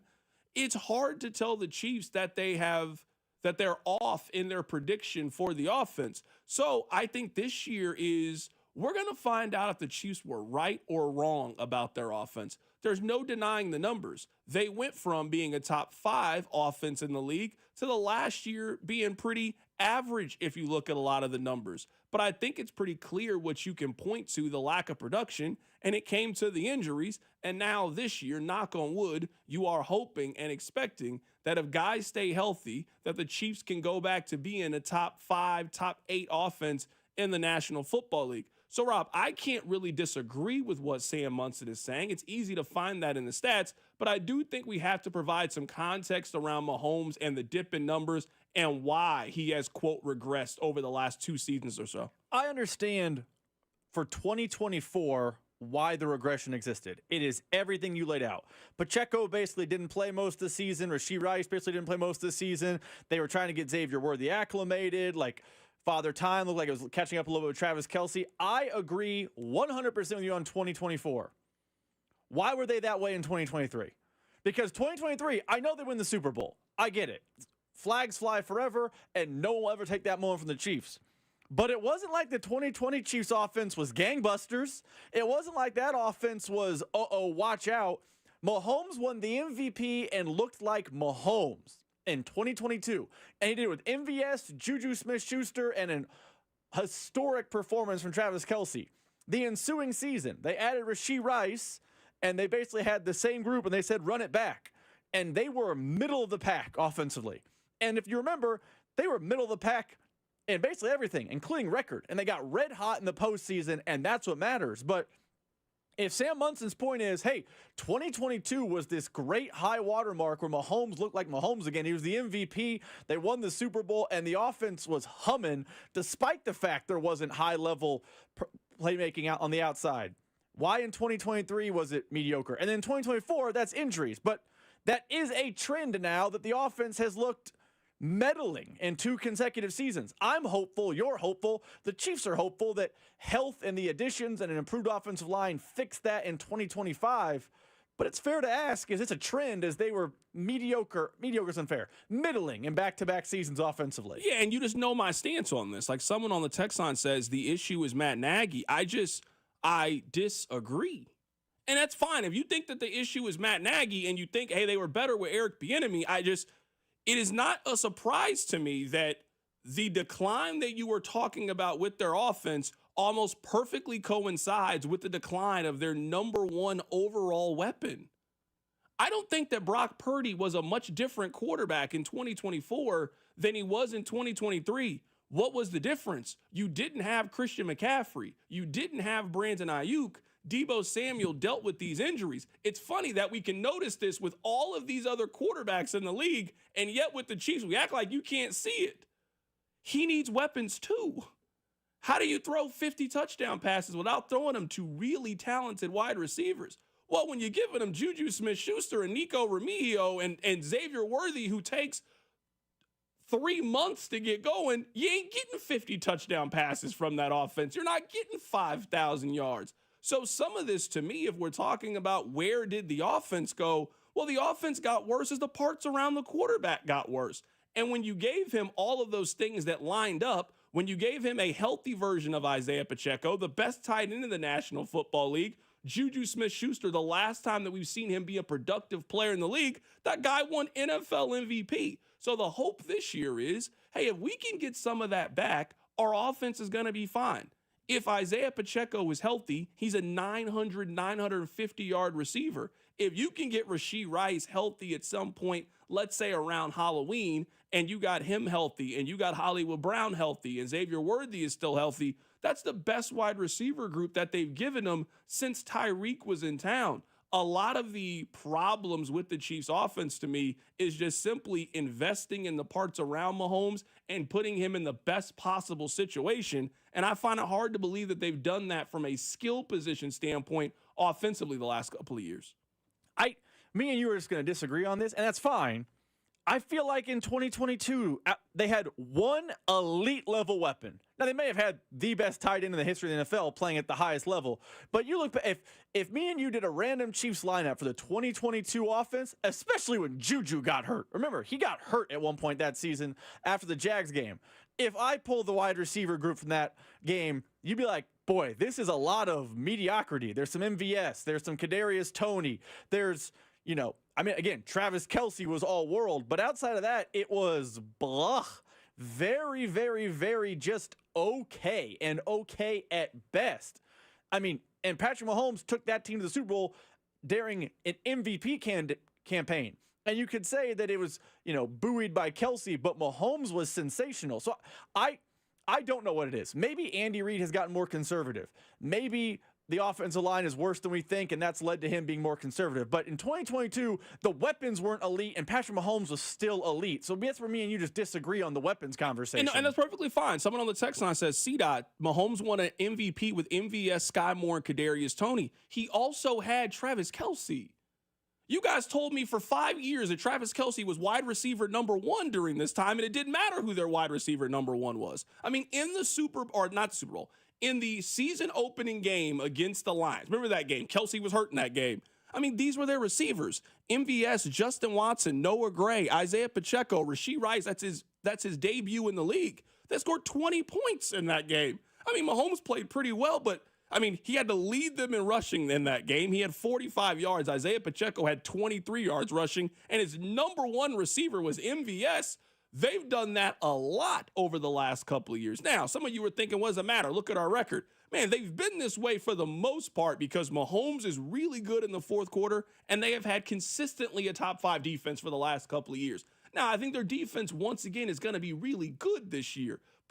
And I would join you guys if it was complaining about Matt Nagy. But I can't remove ourselves from the fact that Eric Bieniemy, one reason you feel the way you feel about Bieniemy is he had the best version of Travis Kelce and the best version of Tyreek Hill. Matt Nagy has never received that as the offensive coordinator, and last year he didn't have a run game. So some of the play calling is going to be a lot easier and a lot more fluid when you simply have better players to call the plays for. Let's get back to baseball coming up on the other side. Josh Vernier will be on the show coming up in about 15 minutes. Keep it right here. It's The Drive. The Drive with Carrington Harrison on your new home for K-State Athletics. 96.5 The Fan. Brought to you by DM Injury Law. Have you or a loved one been in a car wreck? Contact DM Injury Law today and get the money you deserve. Car wreck? Remember, Mike's got this. Hey, it's PJ Glasser with a Sports Betting Minute brought to you by BetMGM. Please gamble responsibly. It's never too early to talk some football, and after the schedule was released on Wednesday, we now have lines up for Week 1. Detroit will travel to Lambeau to take on Green Bay in an NFC North showdown. Both teams have high aspirations coming into the season, and Detroit is a 1.5-point favorite on the road. After getting swept by Detroit last year in both meetings, I think Green Bay gets some revenge in Week 1. Detroit lost both their offensive and defensive coordinator in the offseason. I think that will cost them early on in the year. Take Green Bay minus 105 to start the season 1-0. That's it for this Sports Betting Minute brought to you by BetMGM. Download the BetMGM app. Take your game to the next level with the sportsbook born in Vegas. Please gamble responsibly. BetMGM and GameSense remind you to play responsibly. See BetMGM.com for terms. 21 plus only. Kansas only. Please gamble responsibly. Gambling problem? Call 1-800-GAMBLER. In partnership with Kansas Crossing Casino and Hotel. Get ready for summer's heat with a $69 AC tune-up from Hamilton Plumbing, Heating, AC, and Rooter. Our expert technicians will make sure your system is working at peak efficiency to help you save money on energy costs. At Hamilton, we know how important your family's comfort is. Our exceptional service guarantee, plus over 40 years experience and more than 8,000 five-star reviews are great reasons to trust Hamilton Plumbing, Heating, AC, and Rooter. Visit callhamilton.com for detailed terms and conditions. License number 2025-11121. If the high cost of living is weighing you down, lighten your load at Hy-Vee. This Saturday and Sunday, get a 25-cent per gallon fuel discount with every $50 purchase. Stock up on groceries and stack up the fuel savings. Earn 25 cents per gallon with your $50 purchase, 50 cents per gallon with a $100 purchase, and so on. The more you spend, the more you'll save. Your next fill-up could be free. Don't miss the 2-day Fuel Saver event this Saturday and Sunday, only at Hy-Vee. Graduation season is always so busy around our house, and when we have important celebrations, we trust Hy-Vee. They're my go-to partner for all of our family celebrations, and Hy-Vee can help you with your graduation party planning. They have party trays, personalized cakes, cookies, floral arrangements, party decor, and so much more. Plus, you can leave all the prep work and messy cleanup to Hy-Vee with full-service catering for any size celebration. Choose from a wide range of menu options to suit your style and your budget, only at Hy-Vee. Now more than ever, Lowe's knows you don't just want a low price, you want the lowest price. And with our lowest price guarantee, you can count on us for competitive prices on all your home improvement projects. If you find a qualifying lower price somewhere else on the same item, we'll match it. Lowe's, we help, you save. Price match applies to same item, current price at qualifying retailers. Exclusions and terms apply. Learn how we'll match price at lowes.com/lowest price guarantee. Downy Rinse and Refresh. Break up with stinky clothes. Rinse it out. Every now and then I get a little bit tired of the stinks that just will never come out. Pour Downy in a rinse change. Every now and then I rinse it out. One wash and it delivers. One wash, it smells so clean. Downy Rinse and Refresh, it's a dream. Downy Rinse and Refresh. Fights odor in just one wash. Guaranteed. Here at the Almond Joy Factory, where tropical vibes abound, we use soft, fresh-tasting coconut. The crunchiest almonds and delicious chocolate candy. Ah, but do you know what our most important ingredient is? Sometimes you feel like a nut. Sometimes you don't. Almond Joy's got nuts and something even way better than that. Yes, Almond Joy is made with almonds and joy. Check engine or ABS light on? Take the guesswork out of your warning lights with O'Reilly Veriscan. It's free. Ask for O'Reilly Veriscan. O'Reilly Auto Parts. This is the story of the one. As a lineman, he does whatever it takes to keep the power on in his community. And he wants a partner like Grainger who does the same. Grainger offers the professional-grade products he needs, from voltage detectors to harnesses to hard hats, plus fast, dependable delivery, so he can rise to every challenge. Call 1-800-GRAINGER, click Grainger.com, or just stop by. Grainger, for the ones who get it done. Find what you love and love what you find. A Total Wine and More. There's so much waiting for you. With the lowest prices for over 30 years, find what you love only at Total Wine & More. Drink responsibly, B21. Brought to you by Climate Control Heating, Cooling, and Plumbing. Visit ClimateControlKC.com. Climate Control has been serving KC homeowners for over 35 years and know how to get your cooling system ready to handle the scorching hot summer. Schedule your AC system tune-up for just $59. Don't wait. Visit ClimateControlKC.com today. Climate Control Heating, Cooling, and Plumbing. Here's traffic, brought to you by DM Injury Law. Have you or a loved one been in a car wreck? Contact DM Injury Law today and get the money you deserve. Car wreck? Remember, Mike's got this. Friday, May 16th, 10 to 2 at the Boulevard Drive-In. Got a multi-car crash southbound 35 at Shoto Trafficway. That is closing the right lane. Got a stalled out car, stopping traffic 169 highway northbound just past Richards Road. And a two-car crash on the Kansas side, K10 westbound. Just past Renner Road, looking at slowdowns into downtown northbound 35 and out of downtown eastbound 70. Are you in the plumbing trade or a hands-on DIYer? Don't miss the Kansas City Winelson Plumbing Trade Show this Friday, May 16th, 10 to 2 at the Boulevard Drive-In. 25 vendors from top brands like Gree HVAC Equipment on site showcasing their products and giving expert advice.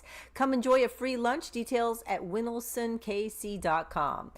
I'm Lori Pierce at 96.5, The Fan Traffic. You're listening to 96.5 The Fan from the Mission Plumbing, Heating, and Cooling Studios. Hey, it's Lucas Ursig from the Kansas City Royals. You're listening to The Drive with CDOT on 96.5 The Fan. Let's head to Kauffman Stadium right now to be joined by Josh Vernier. Vern, how you doing today, my man? I'm doing very well. I'm excited for this weekend set. I think we all are. What are the expectations, I'm trying to ask for the attendance? I'm going out there tomorrow for the 2015 celebration. I imagine there's going to be 35,000 people out there. This is a big series this weekend against the Cardinals. What's the expectation from Royals officials about how many fans are going to head out there this weekend? Oh, I haven't asked anyone what they're expecting, but you had 85,000, more than 85,000 turn out for the Boston Red Sox, and there was no George Brett or Eric Hosmer. There was no World Series ring replica giveaway. There was no George and Brett Saberhagen bobblehead. So if you got 85,000 last week, and Red Sox fans certainly travel, but they don't travel like Cardinals fans travel when the I-70 series is going on. So you have to expect, at least on average, 30,000, so north of 90. I'm expecting a sellout tonight, a sellout tomorrow, and 27 to 29 coming up on Sunday. This place should be jumping. Now, this weekend can be ruined if the boys don't handle their business on the field, which I think is pretty cool, C-Dot. We haven't had many collections of the 1985 team where they returned to Kauffman Stadium and that wasn't the big story, where the game on the field wasn't an afterthought. In my opinion, the game is at the forefront of why you're coming out to this weekend series. So Seth Lugo was scheduled to pitch for the Royals tomorrow. He is not going to pitch for the Royals tomorrow. It sounds like Noah Cameron is going to pitch. Yeah. What can you tell us about Seth Lugo? He has inflammation in his right middle finger. The team isn't presenting it as overly concerned. They're presenting it as if it's similar to what they did with Cole Reagans when he was dealing with that groin injury, where he can still pitch. He might be able to pitch through it, but why in the month of May would you ask a guy in Seth Lugo to pitch through it? So especially when you have someone down in the minor leagues that can handle his own at the big league level, right? It's not as if this team is now scrambling that they'll have to skip a Seth Lugo start, and hopefully it's just skipping one start. That's the hope from the organization. That's the hope from all of us. And it's obviously a wise move with the kinetic chain. You can, move your middle finger and you can see the nerves and tendons going all the way up your forearm into your elbow. So, be careful with Seth Lugo because this is a very valuable commodity, not just for a team that's trying to win the division, but also the fact that Seth Lugo can opt out of his contract coming up in about 4 or 5 months from now. He could be a very valuable piece. Down the stretch, could be a very valuable piece at the trade deadline, too. I mean, this is exactly why you build depth, that when an injury happens throughout the course of the year, you're not worried about it. Now, I know we've seen Noah Cameron in a very limited setting, but the last time we saw him, he was fantastic. You certainly feel good about him in a spot start pitching for the Royals tomorrow. Yeah, and how cool is it going to be for him and his family, right? A kid that grew up rooting on the Royals, cheering for the Royals, going to Kauffman Stadium in Royals gear, growing up in St. Joseph, Missouri. He's now going to be out in the bullpen throwing to Salvador Perez, more than likely. I don't know. Actually, they might give, Salvi the day off behind the dish tomorrow. Nonetheless, how cool is it going to be for a St. Joseph kid to pitch on the day where not only is he pitching in front and for his favorite team and his fan base, but also in front of Eric Hosmer and Mike Moustakas and the guys that certainly when he was a 15-year-old watching them win the world title, it's got to be a pretty surreal moment tomorrow when he toes the slab here at the K. What are you expecting tomorrow? Because the Royals, they do such a really good job, I think, at knocking these kind of things out of the park. Like, I'm really excited for tomorrow. I'm excited to be going tomorrow. Just the celebration. It doesn't feel like it's been a decade to see all of them back on the field, to see all the pageantry, to see them interact with each other, for us to get a chance to thank them for everything they accomplished a decade ago. I'm expecting it to be a very fun and emotional celebration to the 2015 team. Yeah. And to go back to your great conversation you had with Eric Hosmer a few days ago, and just how much that team ingratiated itself not just with their play and the winning, but with their personalities and the way that they purposely reached out to the city, to the fan base, to the area. I would imagine something similar tomorrow, like what we saw last year, which I thought was awesome when they celebrated the 2014 team, when they would announce each guy and they would almost run through the crowd, right? You could give high fives to Locaine and James Shields last year. I would like to see something similar, because this was a very community-oriented ball club, led, of course, by Dayton Moore, who's always focused on the community first and foremost. I think that has to be present tomorrow, right? It was the city's team. It was a team that changed the city, and I'd like to see the city be able to touch that team one more time. When you think back to that time in your life, the 14 and 15, and we'll get back to present day, but let's take a little bit of a journey, a trip down memory lane. What do you think about the most? We were talking about this with Hosmer. Is the thing that I remember most is just how it felt like it came out of nowhere. The Royals were a 500 team in August, and the next thing you know, you look up and they're in the wild card game. The next thing you know, you look up and they're hosting game 1 of the World Series. It has felt like things went from ho-hum to this is the greatest thing I've ever experienced in a very, very short period of time. Yeah, and it's weird, and you brought this up to Hosmer as well. 2014 was more fun. As we sit here tomorrow to celebrate the 2015 team, a squad that allowed us to sit here today and say that 2014 was more fun, right? If they don't finish the job in 2015, we still look back on it fondly. But there's no way we would be able to fix our lips and say, man, wasn't that awesome? Even the end, even losing in Game 7, while now we can look back and say, it's almost as if that didn't happen. I think Ryan Lefevre always puts it best. Everyone inside the ballpark after Game 7 in 2014 was like, wait, no, it's not supposed to end like this. No, we're not crying or anything, but hang on.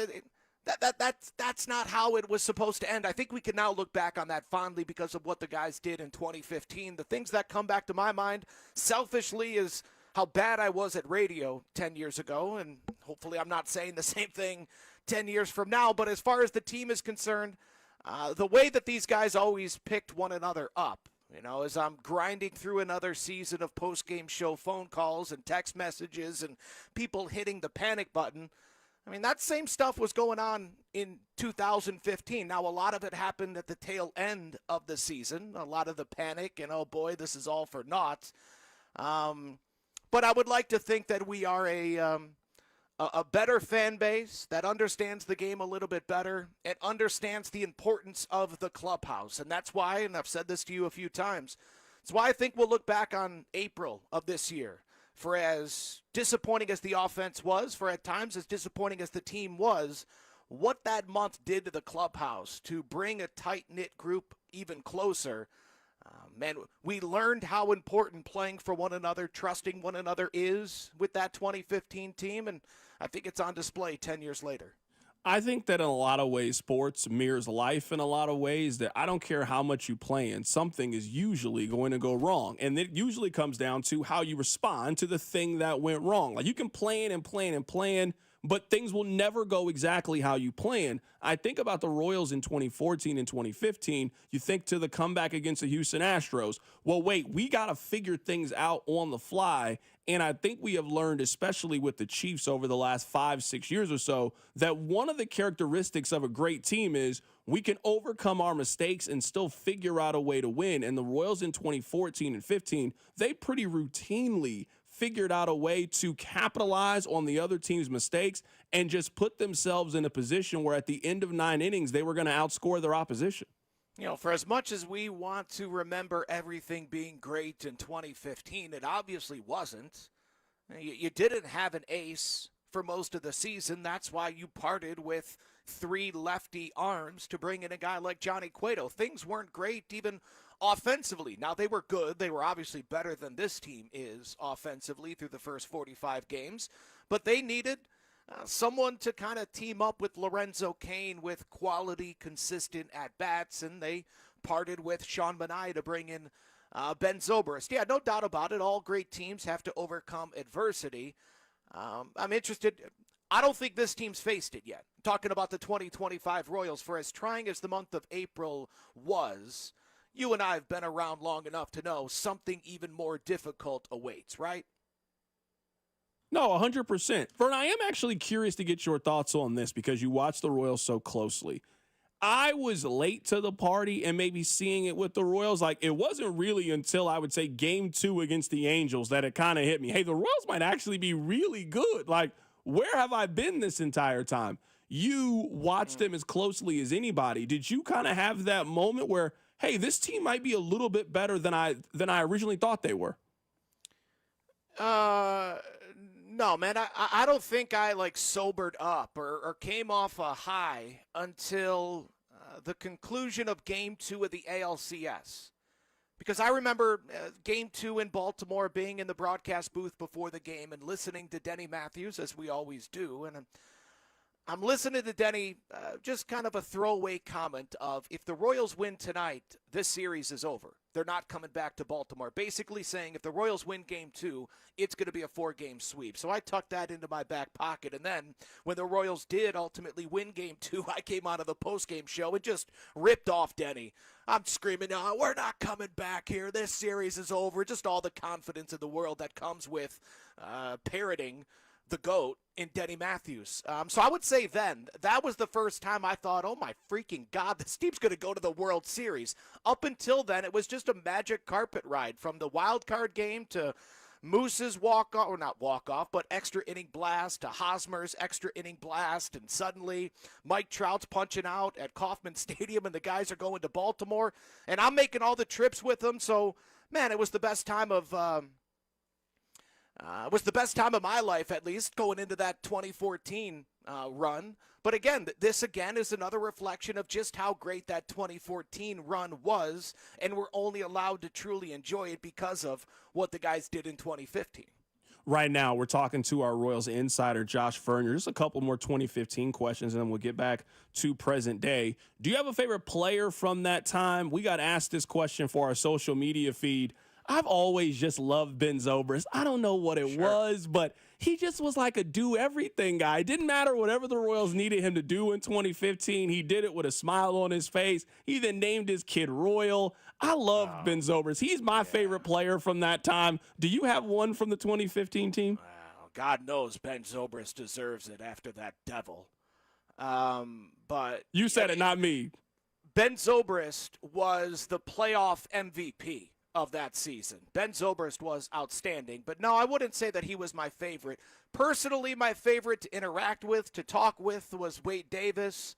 My favorite to watch, of course, and I always enjoyed interacting with him as well, but I just never wanted to bother him because Lorenzo Cain. Loved watching Lorenzo Cain. He was the straw that stirred the drink for that 2015 team. So Wade Davis was my favorite to interact with. Lorenzo Cain was my favorite to watch, not only on the field, but the way that he would interact with his teammates inside the clubhouse, the way that his teammates, not just Salvi, loved to mess with him, the way that they loved to celebrate him, right? Lo Cain always looking for someone's birthday so he could have a piece of cake. Cain and Wade Davis, I would say, would be my 1-2.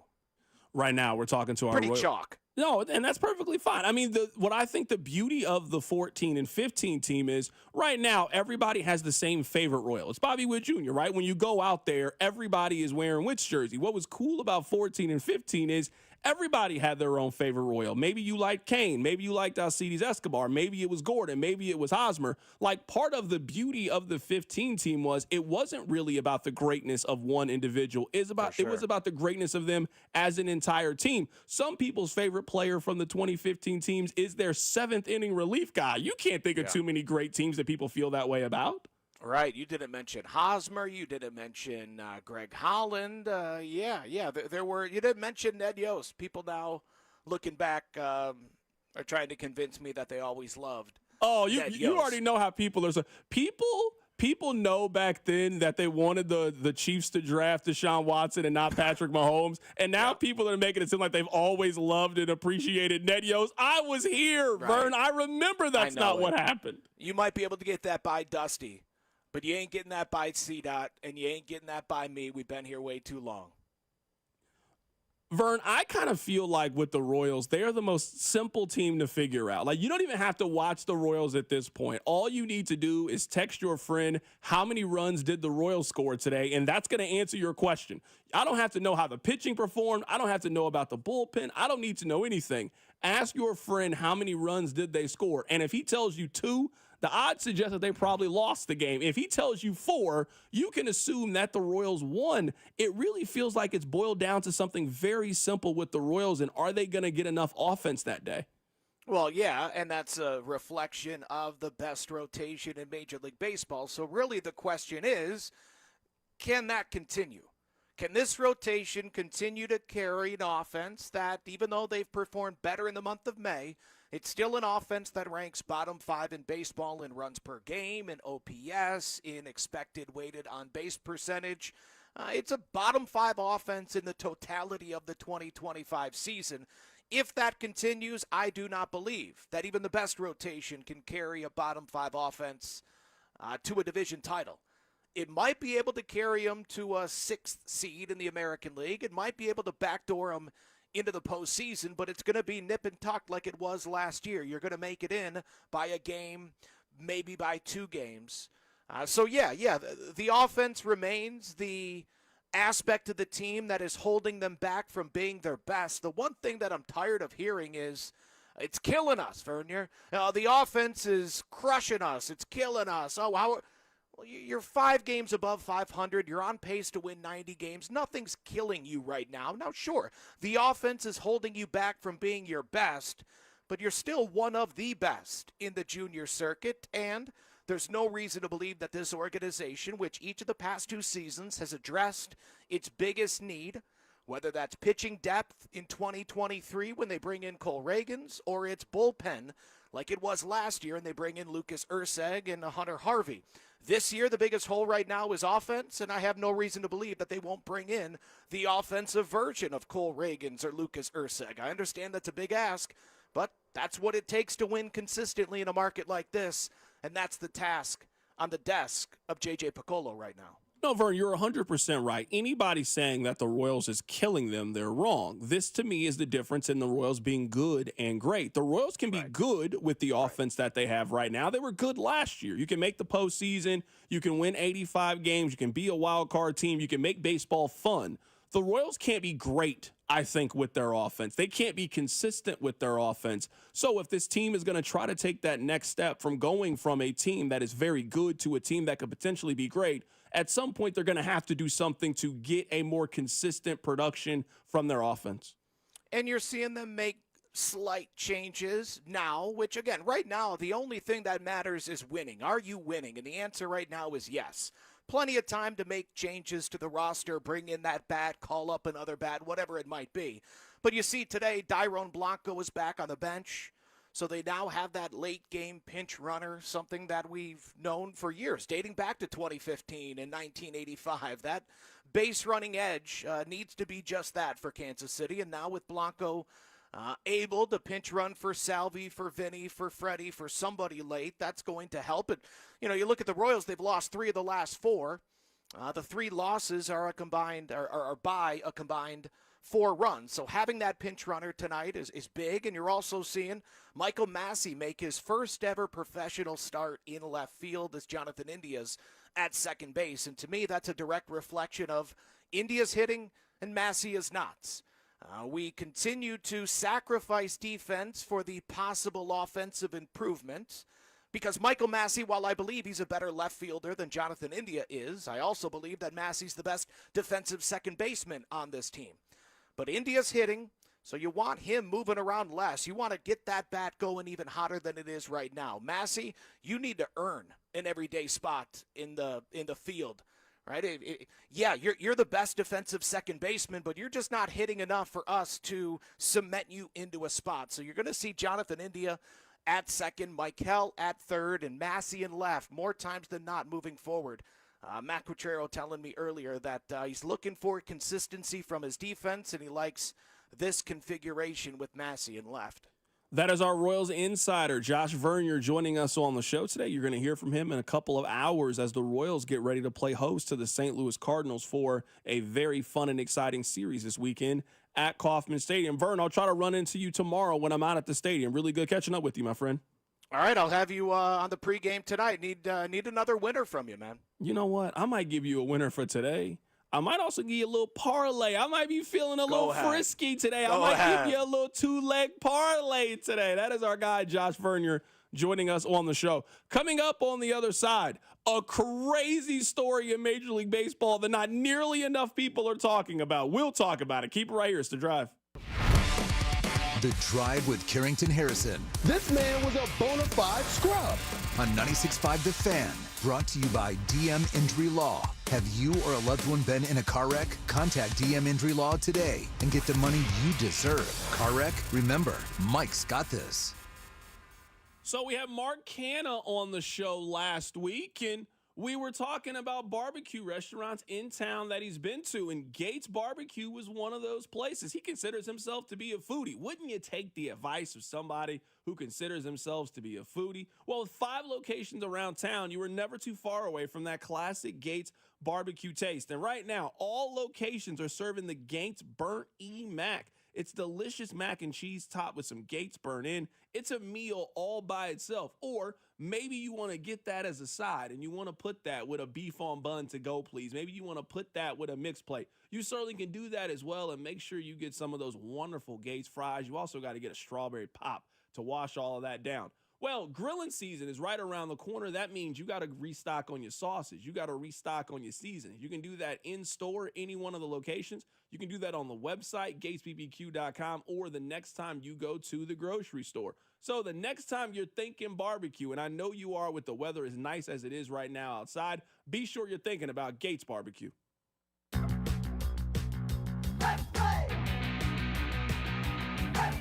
Hey there, Kansas Lottery here. And we want to get together for a game or two. Meet us at your favorite retailer or wherever you like to buy your tickets, and we can let the games begin. There's a lot of fun and cash on the line. See kslottery.com for details. Hey, baseball fans, there's no better place to bet the long ball than BetMGM, an official sports betting partner of Major League Baseball. Swing big on your home run bet with BetMGM's Home Run Boost token. No opt-in is required. Just log in to your BetMGM account to receive your Home Run Boost token. Then activate your token when you place a bet on any player to hit a home run. If that player goes yard, you'll score a bigger payout. No matter the showdown, BetMGM is the best place to bet the long ball. Don't miss your chance to claim your MLB Home Run Boost token. The action is on deck at BetMGM, the king of the big swing. Major League Baseball trademarks used with permission. BetMGM and GameSense remind you to play responsibly. See BetMGM.com for terms. 21 plus only. Kansas only. Existing customer offer. Subject to eligibility requirements. Rewards vary and expire in 1 to 7 days. Please gamble responsibly. Gambling problem? Call 1-800-GAMBLER in partnership with Kansas Crossing Casino and Hotel. Big cash giveaway, yeah. $250,000, yes. The next 10 months, GimmeTheVin.com is giving back. Everyone that sells us their car gets put in the drawing, and monthly we're pulling out $25,000 and giving it to you. So, not only are we the top of the market buyer, but you got a chance to win $25,000. That's what we mean by big cash giveaway. GiveMeTheVin.com. They don't call us America's best car buyer for nothing. No purchase necessary. For official rules, go to GiveMeTheVin.com. Sell us your car. GiveMeTheVin.com. So easy you can do it in your underwear. Gain Super Flings are here to take your laundry to the next level. Talking about size laundry packs. These things are huge. Super fresh, super clean. Gain Super Flings. Gain Super Flings laundry packs have 4 times the Oxy cleaning power and 3 times the Febreze freshness versus Gain Original Liquid. Super fresh, super clean. Gain Super Flings. Gain Super Flings for next level laundry.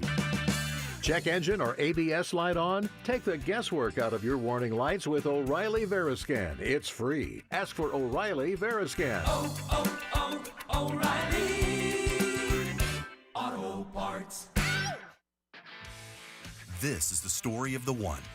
As a lineman, he does whatever it takes to keep the power on in his community. And he wants a partner like Grainger who does the same. Grainger offers the professional-grade products he needs, from voltage detectors to harnesses to hard hats, plus fast, dependable delivery, so he can rise to every challenge. Call 1-800-GRAINGER, click Grainger.com, or just stop by. Grainger, for the ones who get it done. Find what you love and love what you find at Total Wine and More. There's so much waiting for you. With the lowest prices for over 30 years, find what you love only at Total Wine and More. Drink responsibly, B21.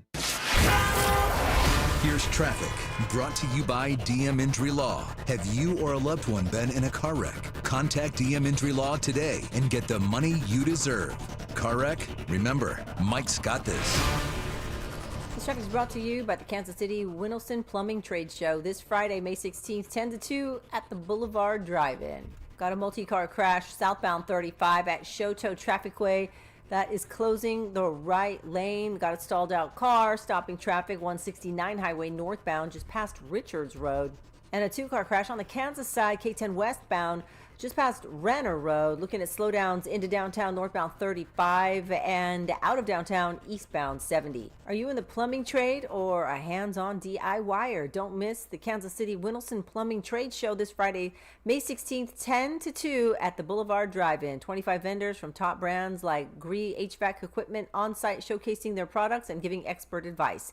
Come enjoy a free lunch. Details at winelsonkc.com. I'm Lori Pierce at 96.5, The Fan Traffic. Hey Kansas City, it's Michael Waka. Welcome into The Drive with Carrington Harrison on your home for Royals baseball. 96.5 The Fan.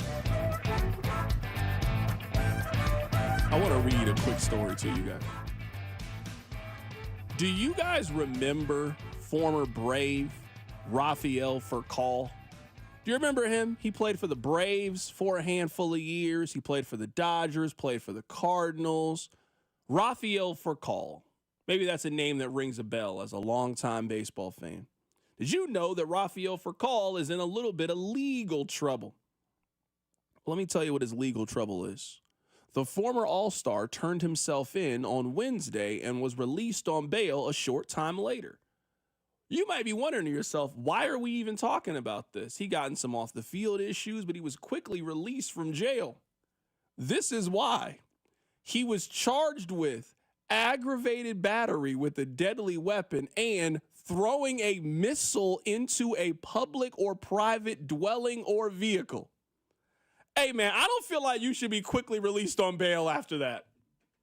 I don't know any of the details about the case. All I know is what you have been charged with. You're telling me that you can throw a missile. Number one, where do you even go get missiles from? There's no store that you can go buy them at. It's not you can go to Walmart. You can just be like, hey, let me check out a missile.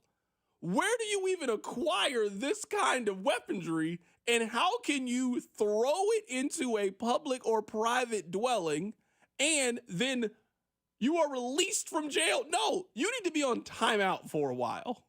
We got to do a little bit more proper investigation before we let you back out on these streets. Why is this story not a bigger deal? Rob, did you know this story? Had you heard this about Rafael Furcal? That's why he went to jail? What does short time later mean? I mean, it can't be that long. You did all of this, they let you out an hour. What is this, Grand Theft Auto? You don't get to throw missiles into people's house and then walk away from prison. You are a threat to society. I'm still hung up on the missile part and the fact that how does one acquire a missile? Like, I'm legit. because he had it, because he's alleged to have thrown it into a private or public location. That is not something I can acquire. Like, maybe you're playing a prank on your buddies and you get you throw something at them, look like a bag of poo or whatever. But a missile? How? It's not like I could spend all day being confused by the fact that Rafael Farcal had access to missiles. Yeah, I don't know. No clue. Someone on the text line says some fireworks are considered missiles. I don't know. If that's what happened. I don't know. I feel like, maybe I don't know about the arrest, and that's fine. I feel like if he hucked a bottle rocket at someone, we wouldn't be using the term missile. Yeah, I don't know. The text line is saying that a missile could mean a rock. I feel like we should just use different words if that's what we're doing here. This is where I feel like the law, you got to be a lot more clear here. Throwing a missile, then I would just call it something else, a projectile. That's what I would call throwing other things. A missile is a missile. No, if you pick up a rock and throw it through somebody's window, you didn't throw a missile. You threw an object. You threw a projectile. You definitely didn't throw a missile in that case. That's what I feel like they should do. They gotta change the word, I feel like they should say. What I'm hearing is that if the text line is correct, you're correct too. Johnny Law needs to tighten up the verbiage. Yeah, we gotta use different words then if that's what we're doing. If as a kid, you're tossing a football back and forth and it goes through someone's window, calling that a missile feels like a dramatic overstatement on what happened. Yeah, the text line is saying I was charged with the same thing. All it meant is that he threw a brick at somebody.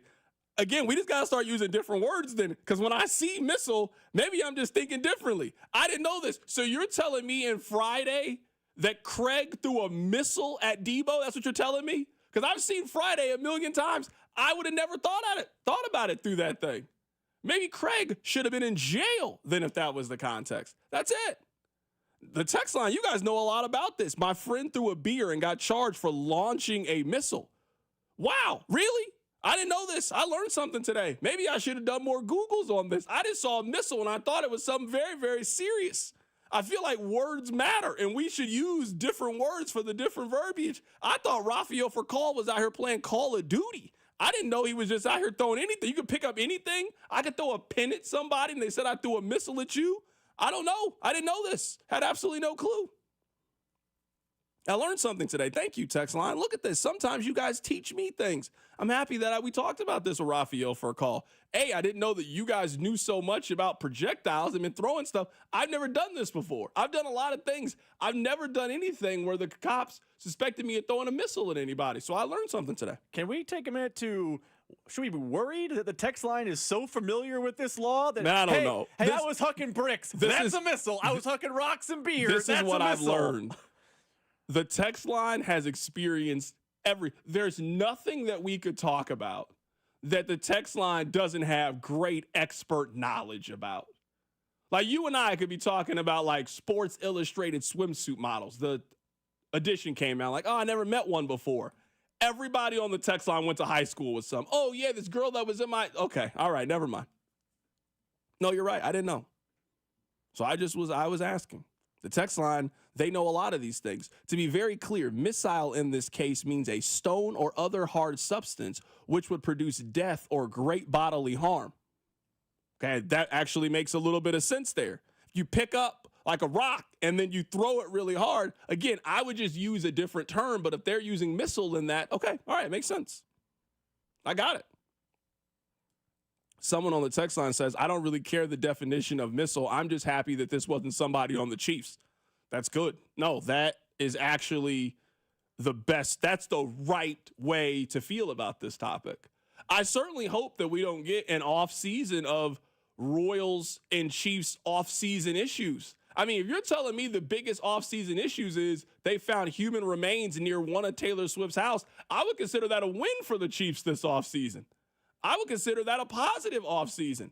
If you're telling me that Taylor Swift is the one in off-the-field issues for the Chiefs, I would say mission accomplished. Hey, Rashee Rice, Uber. That's what you need to do for the rest of the summer. Uber. Xavier Worthy, leave those girls alone. If the Chiefs can leave this offseason, and summer has not started yet, so we still got a long way to go. It's not out of the realm of possibility.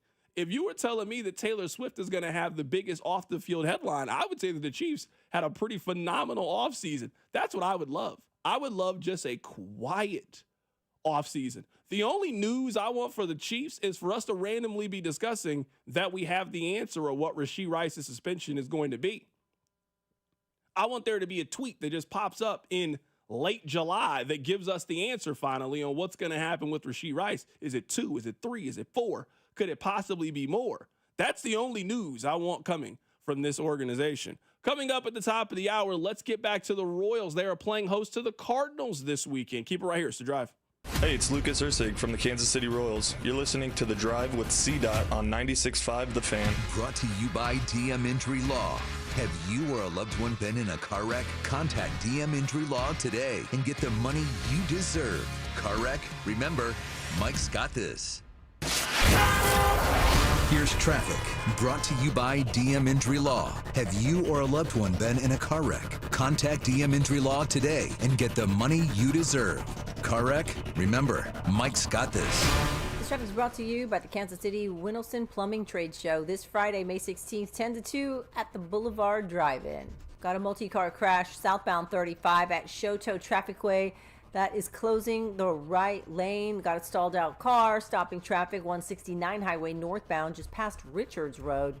And a 2-car crash on the Kansas side, K10 westbound, just past Renner Road. Looking at slowdowns into downtown northbound 35 and out of downtown eastbound 70. Are you in the plumbing trade or a hands-on DIYer? Don't miss the Kansas City Winelson Plumbing Trade Show this Friday, May 16th, 10 to 2 at the Boulevard Drive-In. 25 vendors from top brands like Gree HVAC Equipment on site showcasing their products and giving expert advice.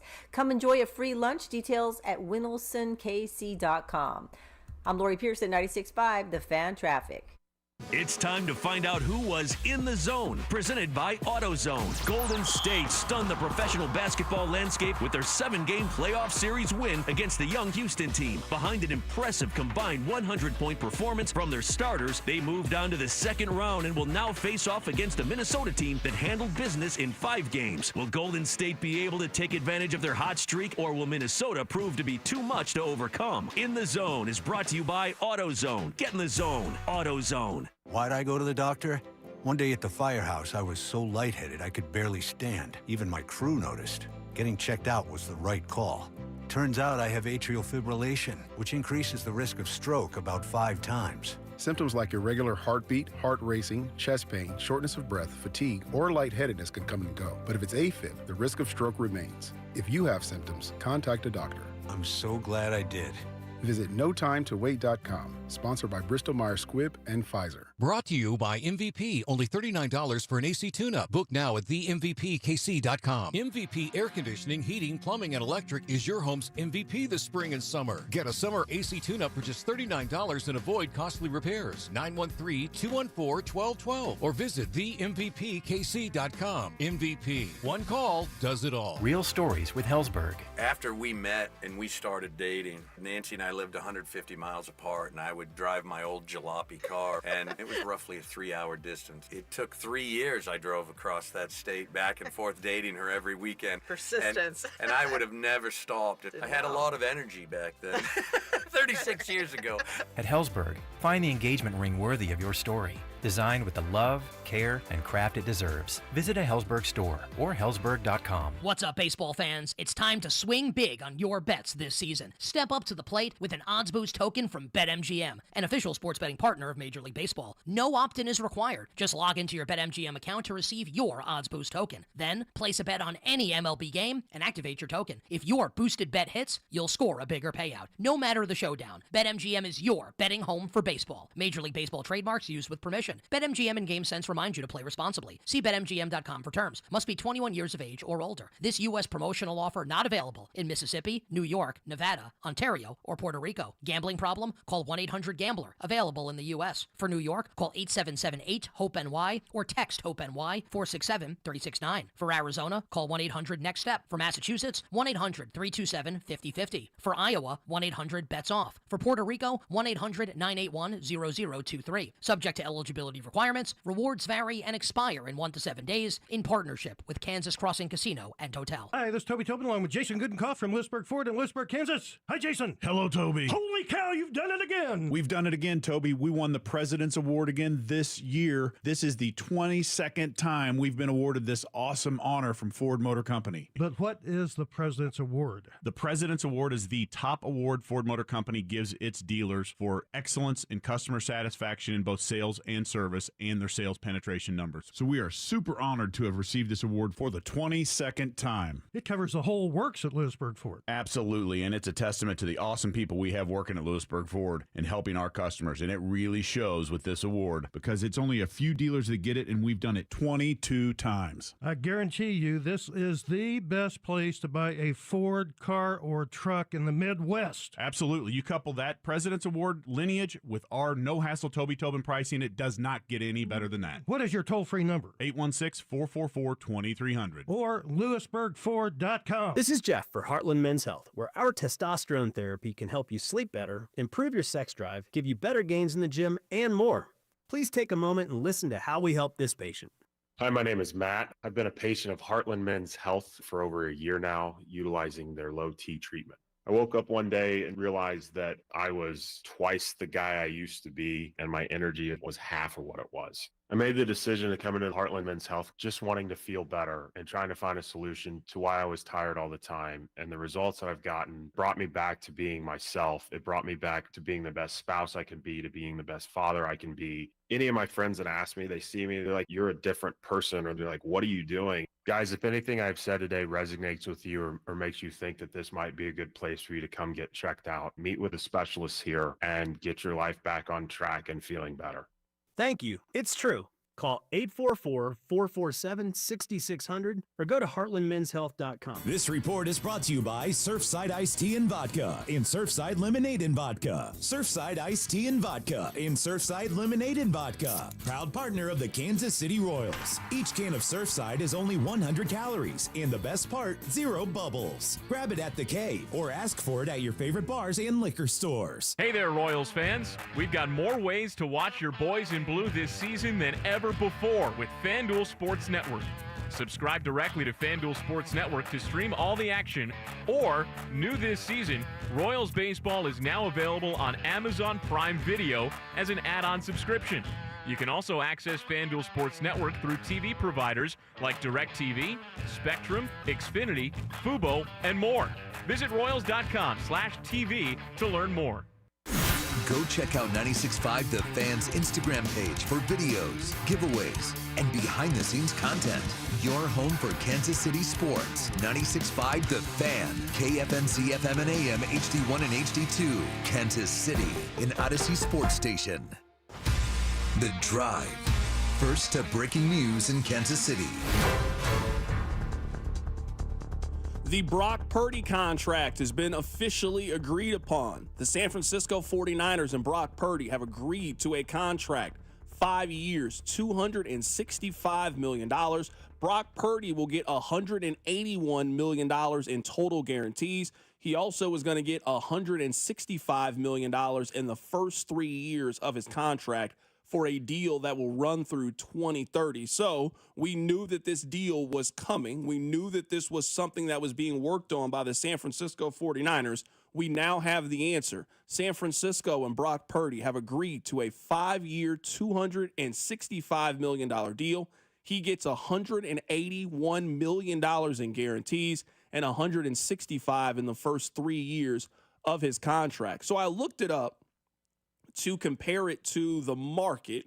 This is the 8th largest quarterback contract in the NFL. Patrick Mahomes, Josh Allen, Trevor Lawrence, Joe Burrow, Justin Herbert, Lamar Jackson, Jalen Hurts. Those are the deals that are larger than what I just gave you for Brock Purdy. It is also 7th if you were talking about yearly average. He is going to make $53 million a year. He is not going to be the highest paid quarterback in the NFL, but if you want an idea, on a per year basis, he is going to be ahead of Justin Herbert, Lamar Jackson, Jalen Hurts. He's going to be ahead of those guys if we are talking about yearly average on a contract. I don't really think that San Francisco had much of an option. I also think that this is the right decision for San Francisco. I know that Brock Purdy is probably not the 8th best quarterback in the National Football League, but I think it is pretty obvious that their offense works with Brock Purdy. I think he has shown an ability to execute what you need him to be able to execute. And now you have to continue to draft and develop and put good and winning parts around him. But I don't think that's any different than a lot of other quarterbacks in the league. I mean, I'm guessing that people had this same reservation about paying Jalen Hurts. Well, you've shown that you can pay Jalen Hurts and still win really important games. I also think that we are running into this conversation in the NFL. Everybody at this point has paid their quarterback. So it used to feel like, well, you can't win the Super Bowl well, everybody is. Every team that you think is good that doesn't have a quarterback on a rookie deal has already made that decision. Now, yes, Houston hasn't done it yet. They also haven't been in a position to pay their quarterback. Washington, that went to the NFC Championship game last year, they are not able to pay their quarterback yet, but they certainly would. This is just what the game is in the National Football League. There are clear tiers. You either have a quarterback on a rookie deal, you have somebody in that middle tier, so a Sam Darnold, a Baker Mayfield, a Geno Smith. You have that group of quarterbacks. You have, I would say, failed version of quarterback. Your quarterback is Mason Rudolph. Your quarterback is Daniel Jones. Your quarterback is one of those guys, Justin Fields, a guy that you know is not going to get you to where you need to go, or you've made the decision to pay your quarterback and make that investment. So a Tua, a Jordan Love, a Jared Goff, a Kyler Murray, one of those categories. I think that Brock Purdy has pretty clearly shown you that he deserves to be in that last group of quarterbacks that we talked about. I don't really feel like San Francisco had much of an option of what they were supposed to do with their quarterback, and they've clearly made the decision to pay them, which I think is the right decision for them as an organization. Listen, I'm not a huge Brock Purdy fan. I call him Bush Light Boy because he is. But I actually don't think this is a bad deal for the Niners.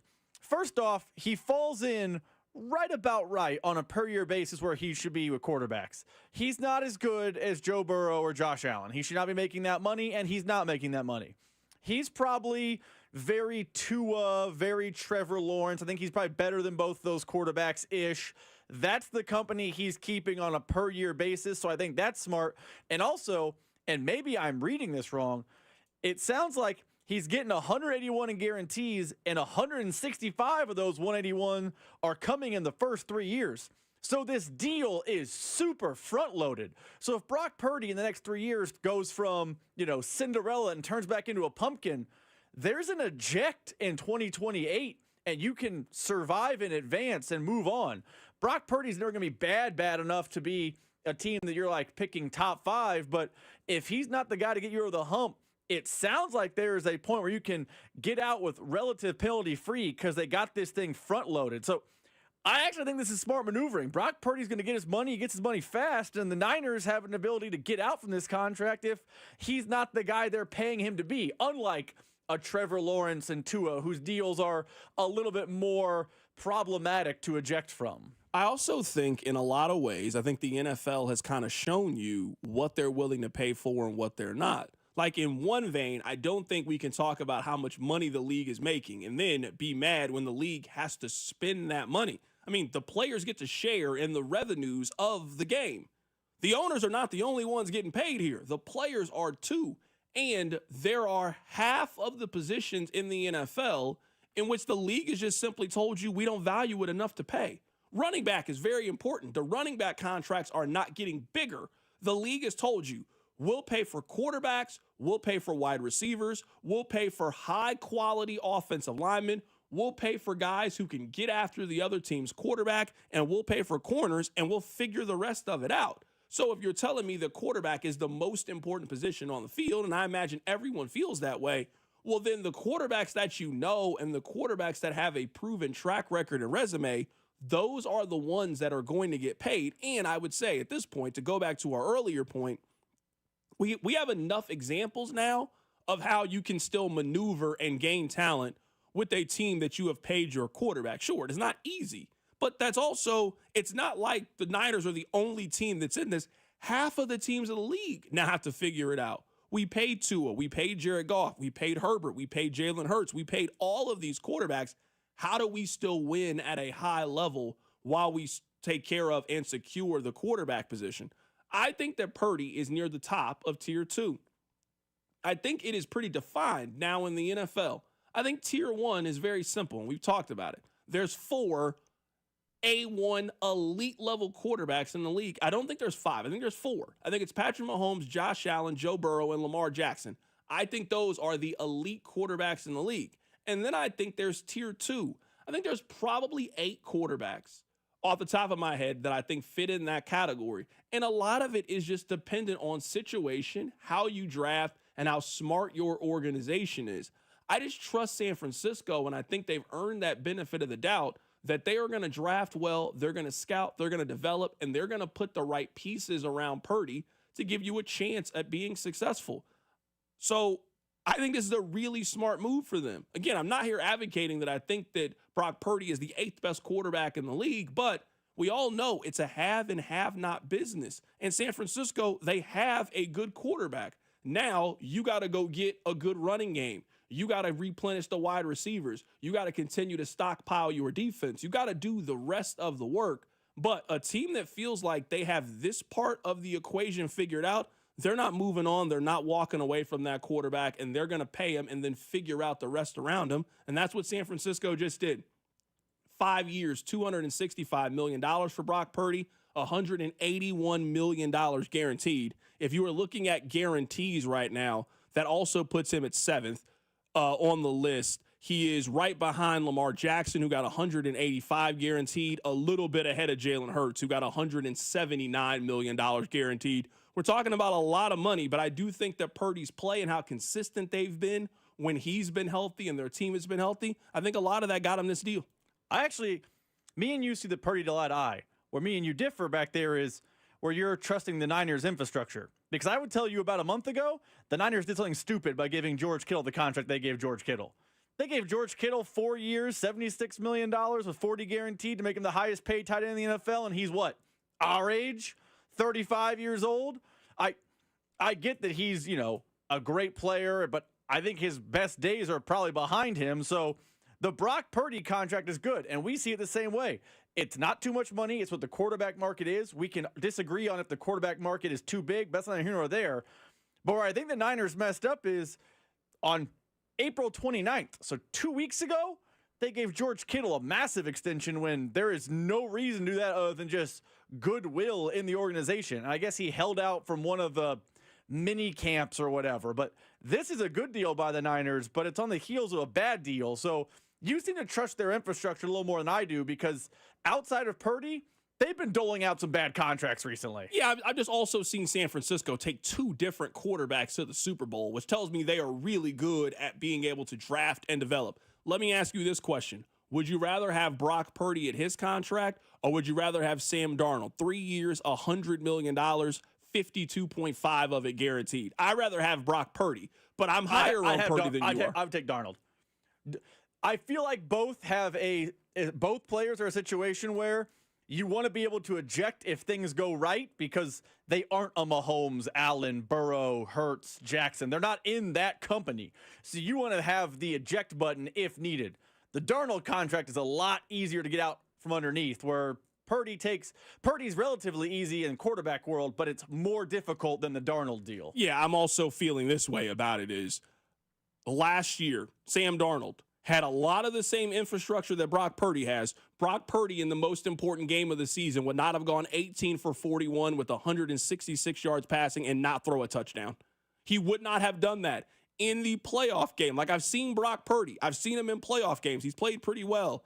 In the playoff game against the Rams, he was 25 of 40 for 245 yards, 1 touchdown and 1 interception. He was very blah in those games. Say what you want about Purdy. I do think he has shown a steady hand, and you can depend on him in big-time pressurized situations. I think that comes at a cost, and we saw what San Francisco was willing to pay to keep that. I don't think that Sam Darnold has shown you that, and that is a major reason why I don't think the Minnesota Vikings wanted to keep him. If he had had a better close of his season, I think he'd still be in Minnesota. That just has more than what I think Seattle has, but that is not what happened with Sam Darnold. The breaking news, Brock Purdy has been paid by the San Francisco 49ers. Coming up, let's get back to the Royals. They have the Cardinals in town this weekend. Keep it right here. It's The Drive. You're listening to The Drive with Carrington Harrison. For the first time in a long time, I'm willing to dream that this can be a special season for the Missouri Tigers. Brought to you by DM Injury Law. Have you or a loved one been in a car wreck? Contact DM Injury Law today and get the money you deserve. Car wreck? Remember, Mike's got this. 96.5 The Fan. MLB Rivalry Weekend is here, and you can score even bigger winnings for the big game with FanDuel, America's #1 sportsbook app. Because when area and local pride is on the line, FanDuel is giving customers a profit boost for tonight's Royals-Cardinals matchup. You can ride with your side on who you think is going to win, who will hit a home run tonight, and so many more player props. And if your bets win, you'll hit an even bigger payout. So don't miss your chance to make the bragging rights that much sweeter. All you need to do is visit FanDuel.com/KFNZ to get on all the baseball rivalry weekend action. That's FanDuel.com/KFNZ to claim your profit boost for tonight's game. Make every moment more with FanDuel, an official sports betting partner of Major League Baseball, and also 96.5 The Fan. 21 and present in Kansas. Opt-in required. Bonus issued as non-withdrawable profit boost tokens. Restrictions apply, including any token expiration and max wager amount. See terms at sportsbook.fanduel.com. FanDuel is offering online sports wagering in Kansas under agreement. Kansas Art Casino, LLC. Gambling problem. Getting help is your best bet. Call 1-800-522-4700 or visit kansasgamblinghelp.com. So, I was just parking my car, and then I saw you. The gecko. Huge fan. I'm always honored to meet fans out in the wild. The honor is mine. I just love being able to file a claim in under 2 minutes with the Geico app. Well, the Geico app is top-notch. I know you get asked this all the time, but could you sign it? Sign what? The app? Yeah, sure. Oh, that means so much. Oh, it rubbed off the screen when I touched it. Could you sign it again? Anything to help, I suppose. You're the best. Get more than just savings. Get more with Geico. Has your home been on the market without success? An expired listing can feel frustrating, but it doesn't have to be the end of your journey. The Sharp Homes team specializes in turning things around. The Sharp Homes team can give you options. Do you want to skip the showings and open houses and go straight to sold? Contact them to discuss their instant offer program. In fact, contact the only agent I would trust if I needed to sell my home. It's Dawn Sharp with the Sharp Homes team, brokered by Epic Realty. You can Google them at Sharp Homes Team or visit them at homesforsaleInKC.com and start packing.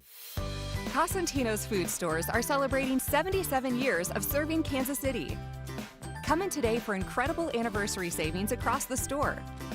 You'll find some of the hottest prices of the year, now through May 20th only. From fresh produce to family favorites, don't miss the unbeatable prices at every Cosentino's location. For 77 years, it's been our family's honor to serve yours, and we're just getting started.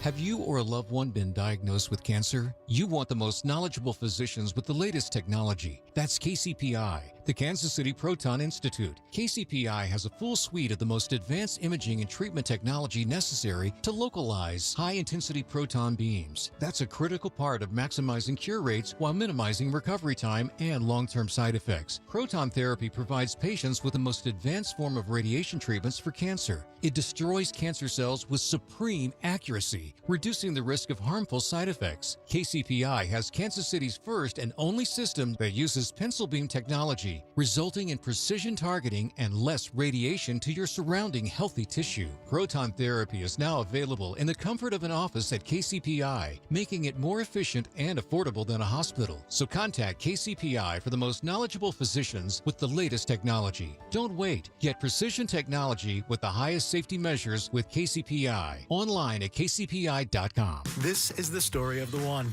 As a safety manager at a manufacturing plant, he does everything he can to keep his coworkers safe. From finding ways to reduce risks to keeping safety supplies in stock. And for that, he relies on Grainger. Grainger offers a broad range of quality products and next-day delivery, so he can always play it safe. Call 1-800-GRAINGER, click Grainger.com, or just stop by. Grainger, for the ones who get it done. The peace lily is so last year. Hey, has anyone worked with fiddlenecks? Shelby's popular flower shop is in full bloom. We just got a request for an arrangement that evokes air. Who's up for that challenge? No? She needs to hire a floral designer to nip foliage faux pas in the bud. I need Indeed. Indeed you do. Our advanced matching helps find talented candidates, so you can connect with them fast. Redeem your $75 credit at Indeed.com/credit. Terms and conditions apply. Tonight, expect a low of 55 with mostly clear skies. Weather brought to you by Robert Half. Our recruiters' expertise and award-winning AI will find you the skilled candidates you want. At Robert Half, we know talent. Visit roberthalf.com/talent today. Royals coverage sponsored by Renner Garage Door, forward and back, RENNER. Almost Andy Reid here. It's Mental Health Awareness Month, and Renner Garage Door is giving back. 5% of sales go to Authentic Life Foundation, and you get 5% off your project. Visit rennerdoor.com. RENNER, RENNER. Here's traffic, brought to you by DM Injury Law. Have you or a loved one been in a car wreck? Contact DM Injury Law today and get the money you deserve. Car wreck? Remember, Mike's got this.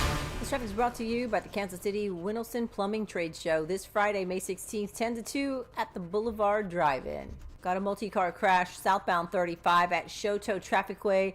That is closing the right lane. Got a stalled out car, stopping traffic 169 highway northbound just past Richards Road. And a two-car crash on the Kansas side, K10 westbound, just past Renner Road. Looking at slowdowns into downtown northbound 35 and out of downtown eastbound 70. Are you in the plumbing trade or a hands-on DIYer? Don't miss the Kansas City Winelson Plumbing Trade Show this Friday, May 16th, 10 to 2 at the Boulevard Drive-In. 25 vendors from top brands like Gree HVAC Equipment on site showcasing their products and giving expert advice. Come enjoy a free lunch. Details at winelsonkc.com. I'm Lori Pearson, 96.5 The Fan Traffic. You're listening to 96.5 The Fan from the Mission Plumbing, Heating, and Cooling Studios. Hey, Kansas City, it's Vinny Pasquantino. Welcome into The Drive with Carrington Harrison on your home for Royals baseball, 96.5 The Fan. Coming up in just a bit, if you missed what BK had to say about the Cardinals, we'll play it for you here. Coming up in about 20-25 minutes or so. Let me ask you guys this, 913-586-7965. I'm genuinely curious on you guys' thoughts and opinions on this. Do the Royals have a rival? I ask that because it is clear that the Chiefs have a rival. I would argue that the Chiefs have multiple rivals. The Chiefs have the Broncos. The Chiefs have the Raiders. A rivalry against Cincinnati has developed. A rivalry against Buffalo has developed. It is clear that the Chiefs have rivalry games. There are games that get circled. There are games that have a little bit more juice than all of the other ones. Missouri, Kansas, K-State, all of those teams have a rivalry. I am not a Sporting Kansas City fan, but Rob, it sounds to me like Sporting has a rival. There is a game that you get up for. You are excited to see Sporting play this team. Do the Royals have one? Because I'm not really sure if they do. I'm thinking about the Cardinals, and maybe I'm unique in this feeling. I don't really hate the Cardinals. Maybe I should hate the Cardinals, but I'm not really sure why, other than it's the team in St. Louis. Like, part of why I hate Kansas is Kansas has taken things away from Missouri. They've played in really important games. I thought that Missouri was going to win their last game in Allen Fieldhouse, and I feel like in some ways it got stolen from Missouri. Missouri's last game at the Hearn Center, Kansas beat them. They have played in really important games, like something that I can remember, games that I've been to. Like, they've hurt me in a way. Have the Cardinals ever hurt you as a Royals fan? Like, has there ever been a June game against the Cardinals that you left and you're thinking, damn, man, I really wanted to win that game? Like, that's part of a rival to me, is they can do something that can hurt you, that can disappoint you. I'm not really sure if that's the category that I would put the Cardinals into. I would say the closest thing that they have to a rivalry are the Minnesota Twins, is probably the team that I would say, but it certainly doesn't feel like a rivalry, certainly not the way that it feels with all of the other teams and the way that they have a rivalry. So I'm wondering, this is me thinking out loud, do the Royals have a rival? I think the answer is no. I don't think the Royals have a rivalry. Do you think they have one, Rob? I don't, and I'm going to quote something you say a lot during football season because it's applicable here. Pro rivalries are born from not from pure hate, but from on the field. And the Royals, outside of last season and this season, were largely, in the 14-15 season, largely terrible. So it's hard as a Royals fan in 2022 or 2023 while your team is pushing to 106 losses to be like, man, of that 106, the White Sox one really drove me more insane. No, your team was bad. You didn't feel away. And when you look back at the good Royals teams, there were rivals those teams had, but that rivalry dissipated when the Royals stopped being good. Remember in 15, people hated the Blue Jays. It's because Jose Bautista, he was bat flipping, he was doing all that stuff. There was I want to beat the Blue Jays because I hate that guy. The Royals fans still feel way about the Blue Jays? Nope. Not even a little bit. In 14, remember they had the big wild card game against the A's, and then early in 15, Brett Lawrie and Alcides Escobar got into a little scrap at second base early in the 15 season. Royals fans hated Brett Lawrie and they hated the A's. Doesn't exist anymore because time has marched on. Last year, the Yankees came in here, took 2, and won the ALDS and hurt Royals fans. The Royals fans right now probably feel a little bit of way about the Yankees. It's reigniting a flame from the 80s. But those rivalries all go dormant when the team goes dormant.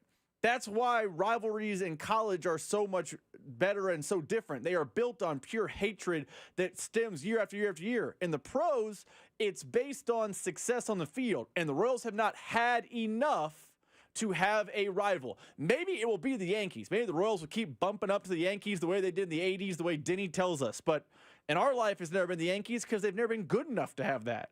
Yeah, I mean, I'm looking at the text line, and the text line is just throwing out a bunch of different teams, which to me kind of goes to my feeling is that Royals fans aren't really able to kind of hone in and find who that one rival is. Someone says it's the White Sox. I just refuse to believe that. They played the White Sox 2 weeks ago. They got 12,000, 15,000, and 12,000 fans out there. I don't think that the White Sox move you guys in any way.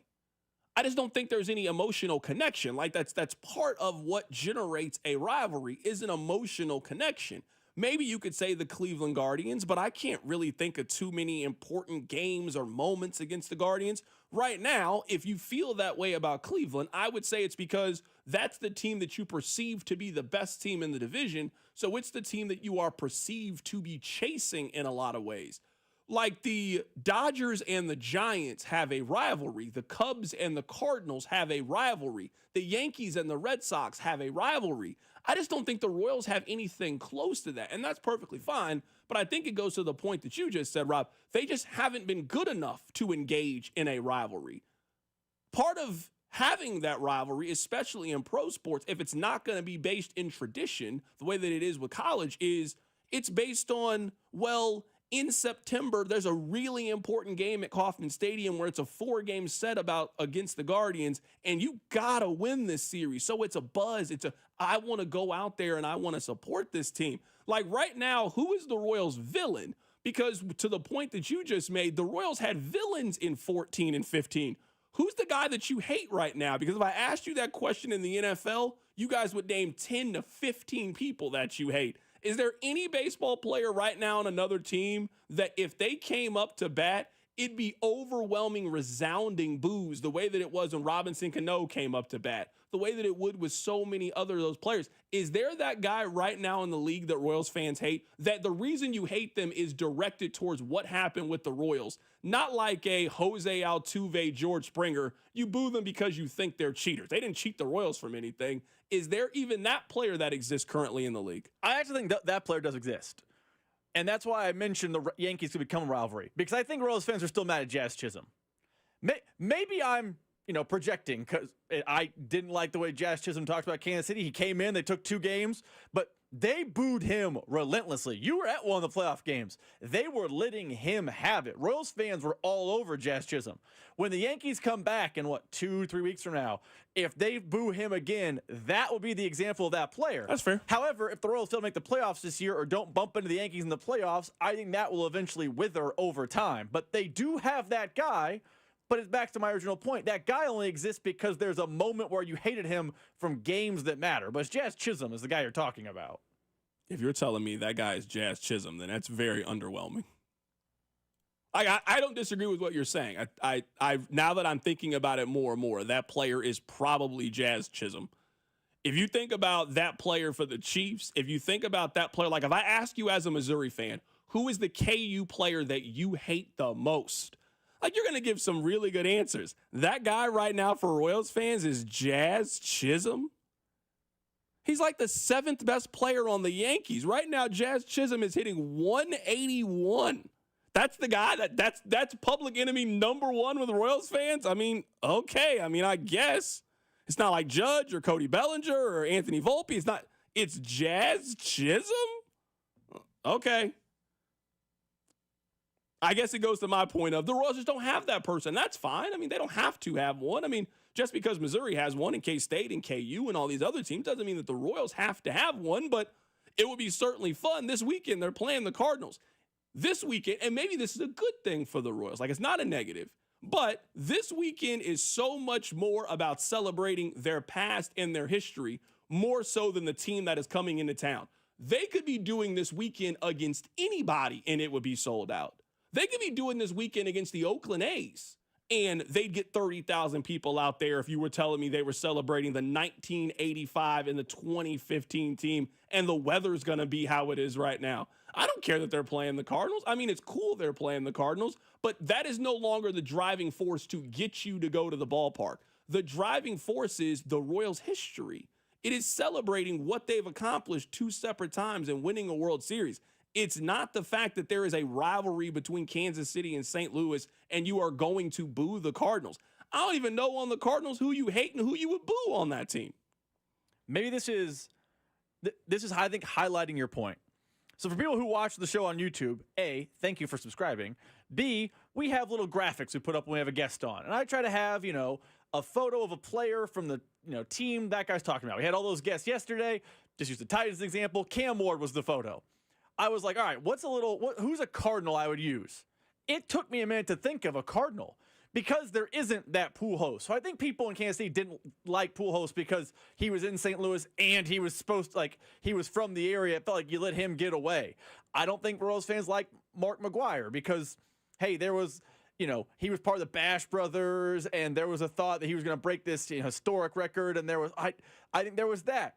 The Cardinals don't have a player that I think the average fan can identify. If you went out to the K tonight and you walked around Lot M and you said, hey, name 4 Cardinals, I think a lot of Royals fans would struggle. I think 10 years ago, Royals fans would have known. They would have been like, oh, yeah, there's Molina and there's Roland and there's Edmonds and there's Pujols. I don't think the average Royals fan knows that many Cardinals, which maybe that just highlights the fact it's not a rivalry. Maybe it's a larger problem baseball has, and the fact that they don't advertise their sport well enough for one of their tenant franchises is kind of has no one you recognize. But I don't think there is a player on the Cardinals the Royals fans know or can hate because I don't think the average Royals fan knows that much about the Cardinals. I want to play this audio for you guys from Dayton Moore. Dayton Moore was on Eric Hosmer's podcast. It's called Digging Deep if you want to hear it in its entirety. And Dayton Moore said something. I don't know if he's ever said this publicly before, but there was a trade proposal that he had back in 2013. Here's what it was. We were in Houston in 2013. I got a call from Jeff Luhnow. I was sitting at the Starbucks coffee, and he said, I got a deal for you. I said, okay. He said, I'll trade you Altuve for Eric Hosmer. Is that real? Yeah, it's real. Oh. You're said nope. Oh, nope. man. That's a tough target at first base. I wonder how this would have been perceived in 2013 if they had agreed to do this deal. Because at that point, I know now we have the ability of hindsight and we have the ability to go back and see how this was. I don't know if a lot of teams would have traded Eric Hosmer back in 2013 for Jose Altuve.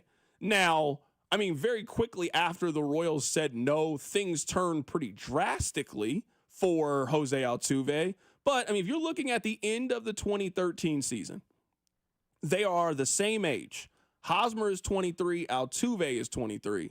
Eric Hosmer just hit 300, had 17 home runs and 79 RBIs and played in 159 games. You feel like he is about to turn into a star. That's what you were feeling in 2013.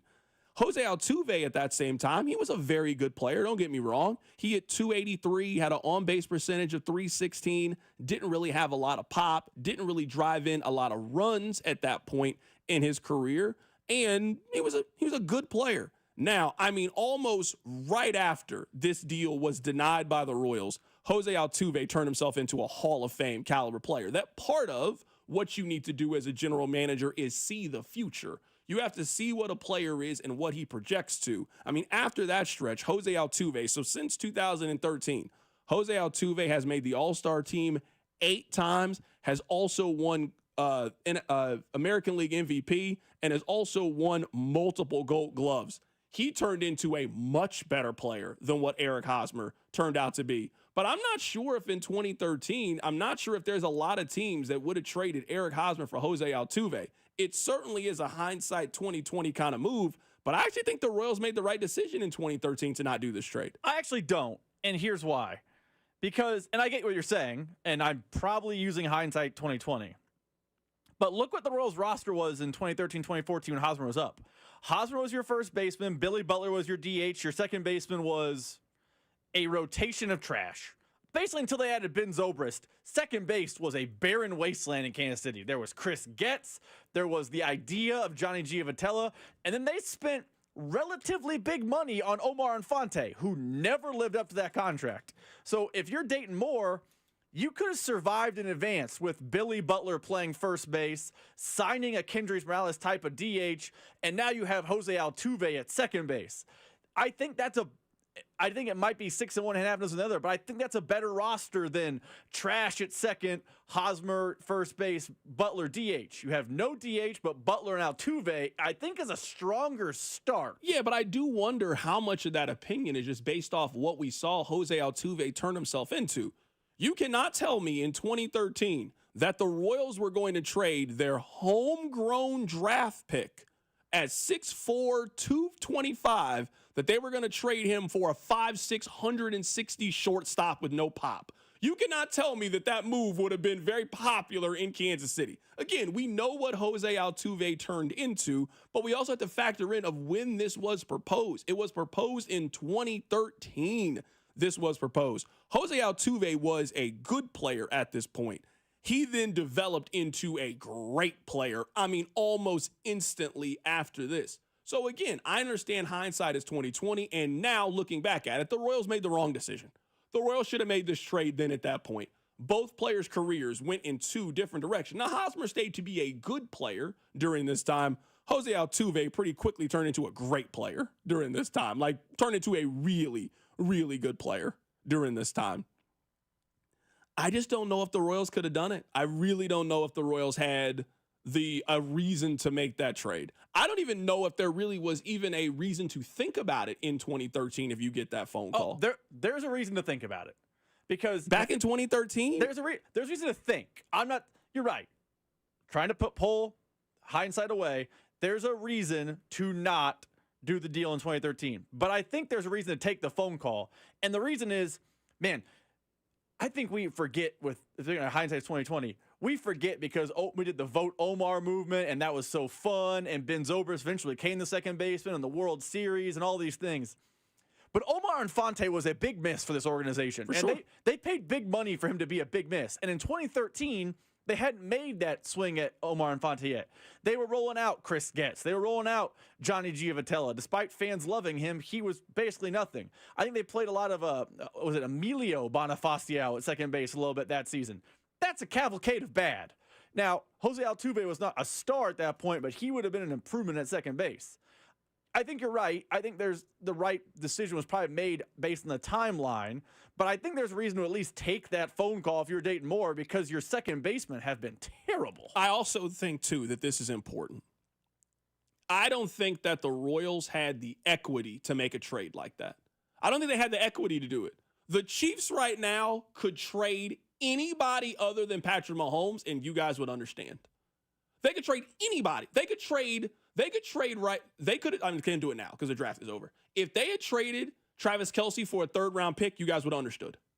You would have understood. Hey, he's getting a little bit up there. This is his last year. He wants to go back home. Sure, we'll trade him to the Cleveland Browns. Brett Veach at this point can talk you and sell you into anything. We say in Dayton we trust. We didn't get in Dayton we trust until there was reason to trust Dayton more. There wasn't reason to trust Dayton in 2013.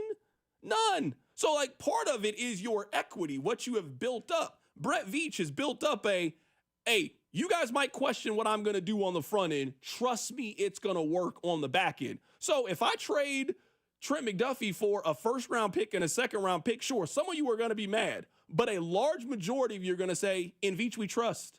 You've earned that with your moves. People would not have, I'm telling you, there's no way in 2013 that we could have had a show in which the Royals had traded. They had built up Eric Hosmer, coming off the strength of his best year as a Royal at 23 years old. They were going to trade their 6'4" homegrown top 10 pick for a 5'6" shortstop. There is no chance you guys would have went for that back. Now, you would have been mad, and ultimately you would have said, hey, Dayton, you were right. You made the right decision, but we gotta play this thing out in real time and how it potentially would have played itself out. Coming up on the other side, if you missed it, we had BK on the show who does radio in St. Louis to learn more about the Cardinals. We'll play it for you. Keep it right here. It's The Drive.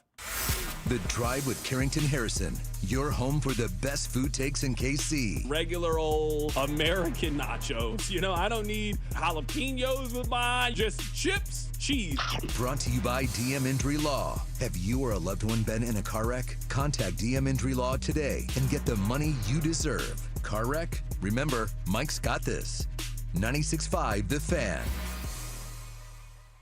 So we had Mark Canna on the show last week, and we were talking about barbecue restaurants in town that he's been to, and Gates Barbecue was one of those places. He considers himself to be a foodie. Wouldn't you take the advice of somebody who considers themselves to be a foodie? Well, with 5 locations around town, you were never too far away from that classic Gates barbecue taste. And right now, all locations are serving the Gates Burnt E Mac. It's delicious mac and cheese topped with some Gates Burnt In. It's a meal all by itself. Or maybe you want to get that as a side and you want to put that with a beef on bun to go, please. Maybe you want to put that with a mixed plate. You certainly can do that as well, and make sure you get some of those wonderful Gates fries. You also got to get a strawberry pop to wash all of that down. Well, grilling season is right around the corner. That means you got to restock on your sauces. You got to restock on your seasonings. You can do that in store, any one of the locations. You can do that on the website, gatesbbq.com, or the next time you go to the grocery store. So the next time you're thinking barbecue, and I know you are with the weather as nice as it is right now outside, be sure you're thinking about Gates Barbecue. Thanks for calling Discover. This is Nia. Hi, Nia. It's Jennifer. Did you know that Discover automatically doubles all the cash back you've earned at the end of your first year? Yeah, I work here. Okay. I was just double checking. Get it? Because Discover automatically doubles all the cash back you've earned at the end of your first year? Oh, you get me, Nia. You could say that I double get you. I guess we've taken it too far. You earn, we match. Discover Cashback Match. See terms at discover.com/creditcard. You ever try fixing your car and realize you're missing that one part? Yeah, been there. That's why eBay's my go-to. They've got millions of parts, guaranteed to fit. I'm talking brake pads for when yours have seen one too many miles of stop and go. Oil filters, cause you don't mess around with your engine care. Even got this cold air intake on my watch list. I might just go for it. To keep the ride cool and your DIY streak hot. Find all the parts you need at prices you'll love. Guaranteed to fit every time. eBay. Things people love. Eligible items only. Exclusions apply. Get in the zone. AutoZone.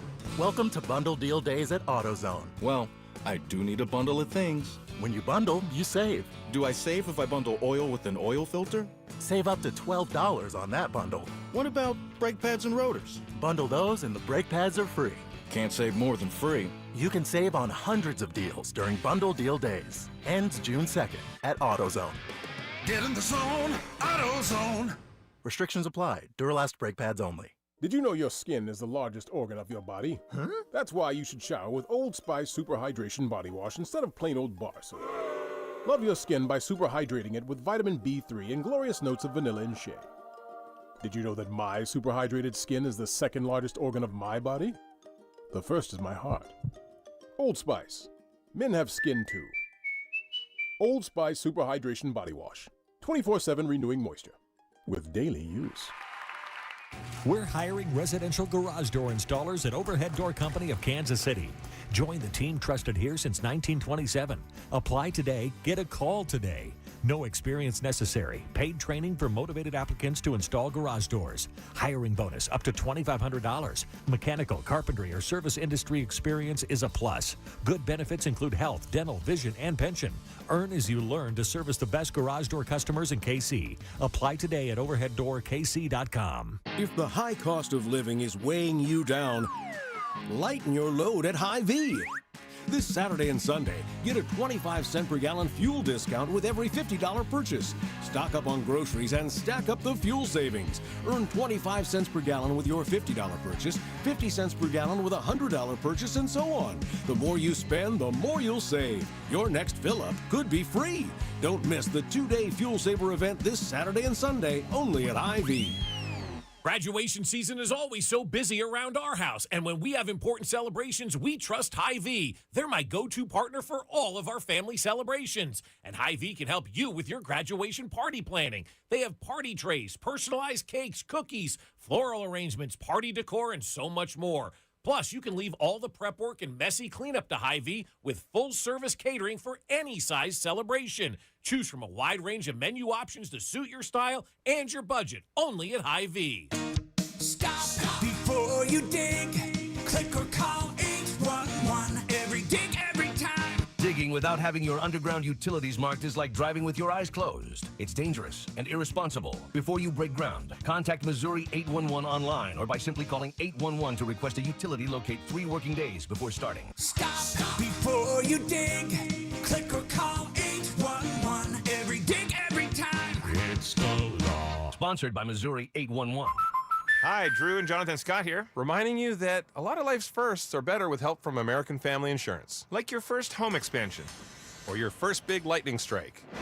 There's a first for everything. Get the right home policy at the right price with the right help from American Family's agents. Life's better when you're under American Family's roof. Insure carefully, dream fearlessly. Get a quote and find an agent at amfam.com. Products not available in every state. American Family Mutual Insurance Company SI and its operating company 6000 American Parkway, Madison, Wisconsin. Royals coverage sponsored by Park and Go. The best deals on airport parking. Step up to the plate and hit a home run with Casey's best airport parking. It's Park and Go. Great service, low price, zero hassle, open 24/7, and all spots are covered. Don't get caught looking. Strike 3. Reserve your spot today at bookparkandgo.com. Here's traffic, brought to you by DM Injury Law. Have you or a loved one been in a car wreck? Contact DM Injury Law today and get the money you deserve. Car wreck? Remember, Mike's got this. This traffic is brought to you by the Kansas City Winelson Plumbing Trade Show this Friday, May 16th, 10 to 2 at the Boulevard Drive-In. Got a multi-car crash southbound 35 at Shoto Trafficway. That is closing the right lane. Got a stalled out car, stopping traffic 169 highway northbound just past Richards Road.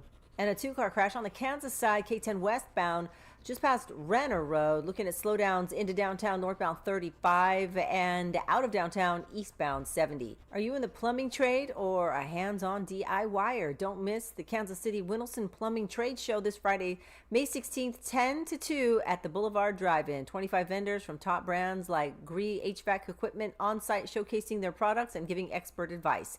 Come enjoy a free lunch. Details at winelsonkc.com. I'm Lori Pierce at 96.5, The Fan Traffic. Hey, it's Cole Reagans from the Kansas City Royals. You're listening to The Drive with CDOT on 96.5 The Fan.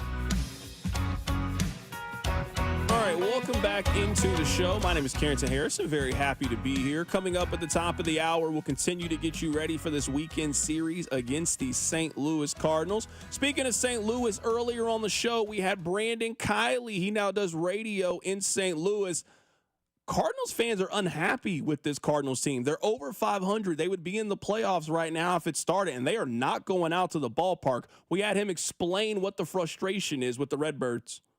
Okay, so it's kind of twofold here. One, yes, coming into the season, there was a lot of fan frustration. The direction was unclear. They decided they're going with this youth movement. I mean, we've been told this 100 times in Kansas City, right? Youth movement time for Major League Baseball. Let's go, boys. And then suddenly they decided not to sell Ryan Helsley during the offseason, who's one of the premier closers in the game. He has 1 year left on his contract, and I would be very surprised if the Cardinals extend him. So the natural decision there is like, okay, yeah, of course, you trade that guy. They decided not to. They have a starter in Eric Fetty, who's like pretty mediocre, but he's solid. You saw him probably plenty when he was with the White Sox last year. He has 1 year left on his deal. So, yeah, trade him, right? Nope, they decided not to do that either. So the direction was unclear going into the season. And then they started out and they struggled early on, and the fans were frustrated, and they made that clear based on the attendance as well. And then they've been playing great baseball ever since.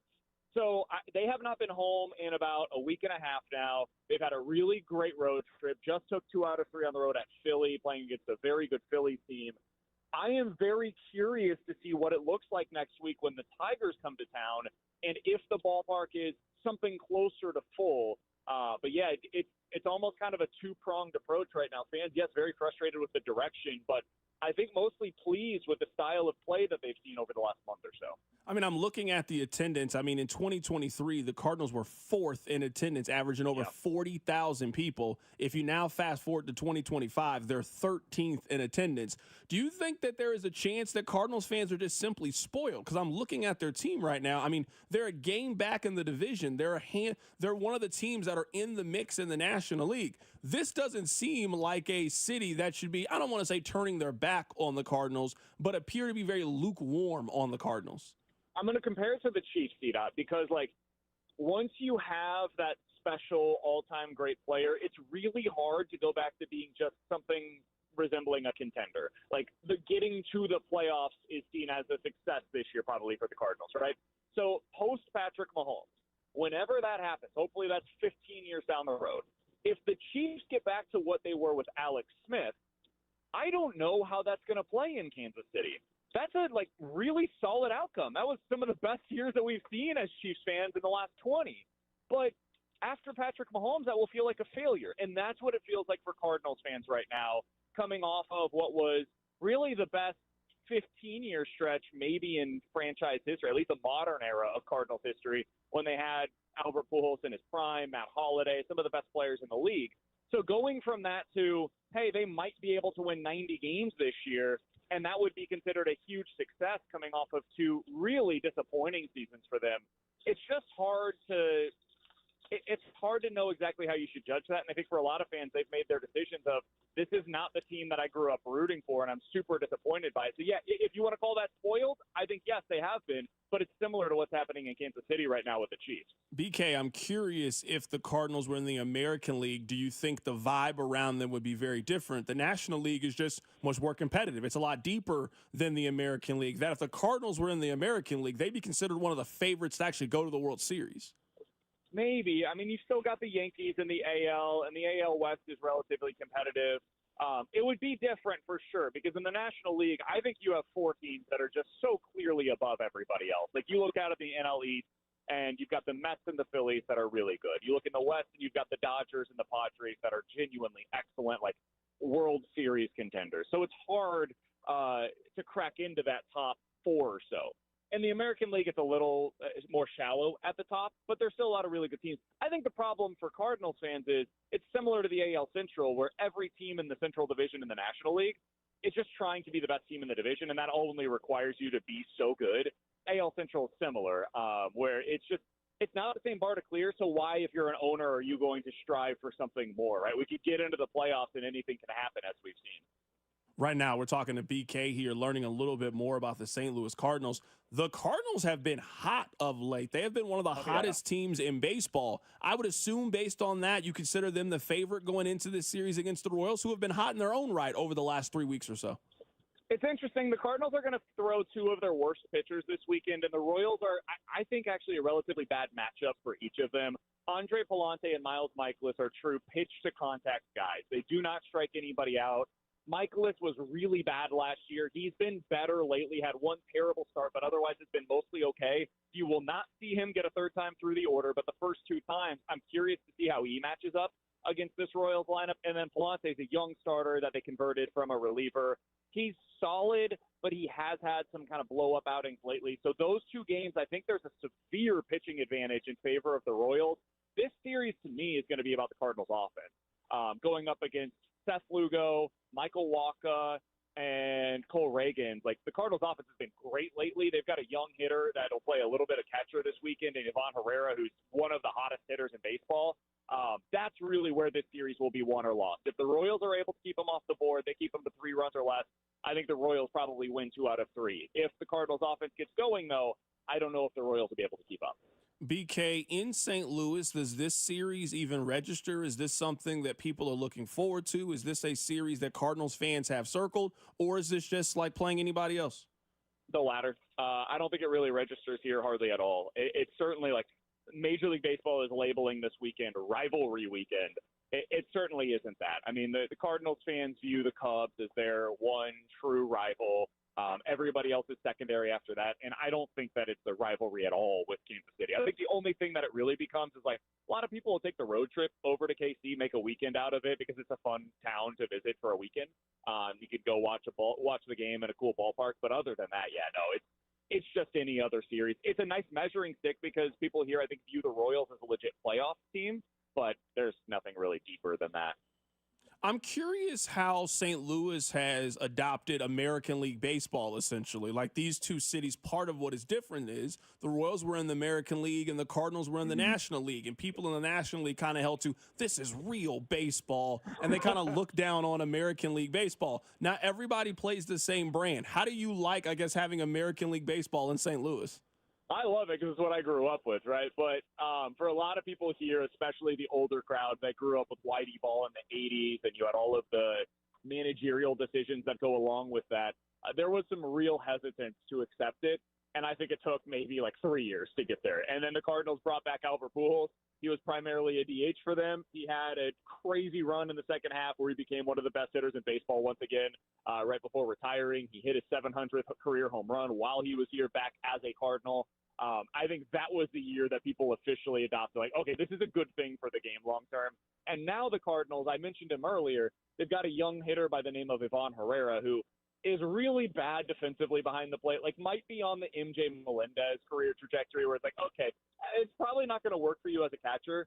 He is probably a long-term DH/first base option, and that's the case as well for their former catcher in Wilson Contreras. So even just from a roster management standpoint, it really helps for them to have that extra spot available in the lineup. I think fans have really started to understand that and appreciate it. So for most fans, I won't say all because there's certainly a segment out there that still is hesitant to accept it. Most fans, I think, appreciate it now. This is a big weekend out at Kauffman Stadium. The Cardinals are in town. They are celebrating the 85 team tonight. They are celebrating the 15 team tomorrow. We'll do that as well. Keep it right here. It's The Drive. The Drive with Carrington Harrison. Watch the show on YouTube by subscribing to the 965 YouTube channel. The Drive, brought to you by DM Injury Law. Have you or a loved one been in a car wreck? Contact DM Injury Law today and get the money you deserve. Car wreck? Remember, Mike's got this. 96.5, The Fan. Here's traffic, brought to you by DM Injury Law. Have you or a loved one been in a car wreck? Contact DM Injury Law today and get the money you deserve. Car wreck? Remember, Mike's got this. This traffic is brought to you by the Kansas City Winelson Plumbing Trade Show this Friday, May 16th, 10 to 2 at the Boulevard Drive-In. Got a multi-car crash southbound 35 at Shoto Trafficway. That is closing the right lane. Got a stalled out car, stopping traffic 169 highway northbound just past Richards Road. And a two-car crash on the Kansas side, K10 westbound, just past Renner Road. Looking at slowdowns into downtown northbound 35 and out of downtown eastbound 70. Are you in the plumbing trade or a hands-on DIYer? Don't miss the Kansas City Winelson Plumbing Trade Show this Friday, May 16th, 10 to 2 at the Boulevard Drive-In. 25 vendors from top brands like Gree HVAC equipment on site showcasing their products and giving expert advice. Come enjoy a free lunch. Details at winelsonkc.com. I'm Lori Pierce at 96.5, The Fan Traffic. Hey, it's Carrington Harrison from The Drive here. Are you feeling tired, maybe a little foggy, or just not like yourself? Well, it could be low T. Symptoms like low energy, poor sleep, and a lack of motivation. They don't have to control your life. And at Heartland Men's Health, they specialize in treating low testosterone and helping men regain their vitality and confidence. With just a simple, quick quiz, at heartlandmenshealth.com. You can find out if you're experiencing low T, and then you can book a $100 consultation. They'll run your labs, and within 30 minutes, you'll have your answers. And if you start treatment that day, then the visit is on the house. In just weeks, you'll feel more energy, get better sleep, improve workouts, and have a stronger sex drive. So don't let this hold you back. Pick up the phone. Don't wait. Call 844-447-6600 or visit heartlandmenshealth.com today. Heartland Men's Health has 3 locations to serve you: Overland Park, Independence, and North Kansas City. Reclaim your energy and confidence today. Here's Comedians and Sketchers Getting Comfortable, presented by Hands-Free Skechers Slip-Ins. Hey, I'm Bobby Slayton, and I'm here with my pal, comedian, and Skechers ambassador, Mr. Howie Mandel. Why did it take so long to invent something as amazing as slip-ins? Maybe because all the inventors were focused on more important inventions, like pet rocks and selfie sticks, and, of course, seedless watermelons. Real important inventions. But I know it seems simple, but it took Skechers to invent a better pair of shoes. Yep. With Skechers Slip-ins, you just step it and go. You don't have to touch your shoes, and you do not have to bend down. And we know how much you hate bending down. Hey, careful, Howie. Family commercial. And by the way, Slip-ins are for the whole family. Men, women, and kids. In all your favorite Skechers styles, from sneakers to casual shoes to boots, and even sandals. See, that's what I love about Skechers. They don't discriminate on gender, age, or shoe orientation. Even sandals deserve the best technology. We've come a long way, Bobby, as a society. Yeah, well, speak for yourself, Howie. And by the way, you can find Skechers Slip-ins at a Skechers store, Skechers.com, or wherever stylish footwear is sold. Get in the zone, AutoZone. Welcome to Bundle Deal Days at AutoZone. Well, I do need a bundle of things. When you bundle, you save. Do I save if I bundle oil with an oil filter? Save up to $12 on that bundle. What about brake pads and rotors? Bundle those and the brake pads are free. Can't save more than free. You can save on hundreds of deals during Bundle Deal Days. Ends June 2nd at AutoZone. Get in the zone, AutoZone. Restrictions apply. Duralast brake pads only. Did you know your skin is the largest organ of your body? Huh? That's why you should shower with Old Spice Super Hydration Body Wash instead of plain old bar soap. Love your skin by super hydrating it with vitamin B3 and glorious notes of vanilla and shea. Did you know that my super hydrated skin is the second largest organ of my body? The first is my heart. Old Spice. Men have skin too. Old Spice Super Hydration Body Wash. 24/7 renewing moisture. With daily use. This is the story of the one. As a safety manager at a manufacturing plant, he does everything he can to keep his coworkers safe. From finding ways to reduce risks to keeping safety supplies in stock. And for that, he relies on Grainger. Grainger offers a broad range of quality products and next-day delivery, so he can always play it safe. Call 1-800-GRAINGER, click Grainger.com, or just stop by. Grainger, for the ones who get it done.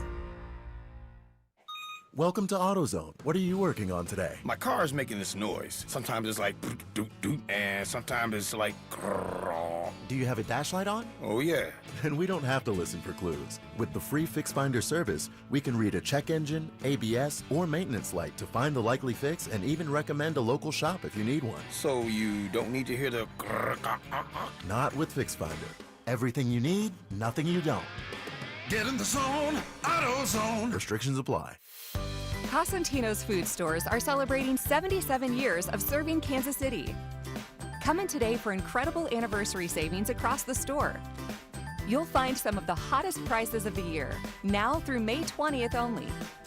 From fresh produce to family favorites, don't miss the unbeatable prices at every Cosentino's location. For 77 years, it's been our family's honor to serve yours, and we're just getting started. This report is brought to you by Surfside Iced Tea and Vodka and Surfside Lemonade and Vodka. Surfside Iced Tea and Vodka and Surfside Lemonade and Vodka. Proud partner of the Kansas City Royals. Each can of Surfside is only 100 calories and the best part, 0 bubbles. Grab it at the K or ask for it at your favorite bars and liquor stores. Hey there, Royals fans. We've got more ways to watch your boys in blue this season than ever before with FanDuel Sports Network. Subscribe directly to FanDuel Sports Network to stream all the action, or, new this season, Royals Baseball is now available on Amazon Prime Video as an add-on subscription. You can also access FanDuel Sports Network through TV providers like DirecTV, Spectrum, Xfinity, Fubo, and more. Visit Royals.com/TV to learn more. What's up, KC? This is Matt Quattrero. On your way home from the ballpark, make sure to listen to Vern's postgame show right here on 96.5 The Fan. I will not be listening. 96.5 The Fan, KFNC FM and AM, HD1 and HD2 Kansas City, an Odyssey sports station.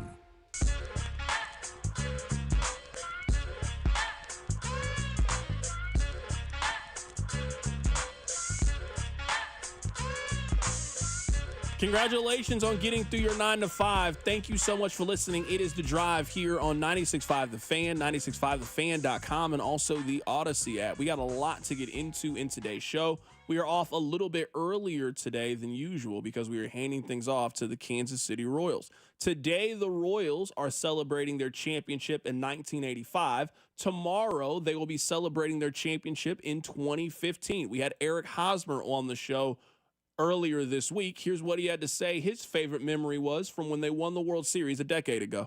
But one that comes to mind, I mean, I'm out here up in the Northeast right now, and I drive by Citi Field quite often, and I'm sure you guys see on social media, I like to mess with these people out here in the Northeast, saying the stadium still smells like champagne. And, you know, I will never forget the moment where Kane hit the bases clearing double against Bartolo Colon, and everybody in New York just kind of cleared out.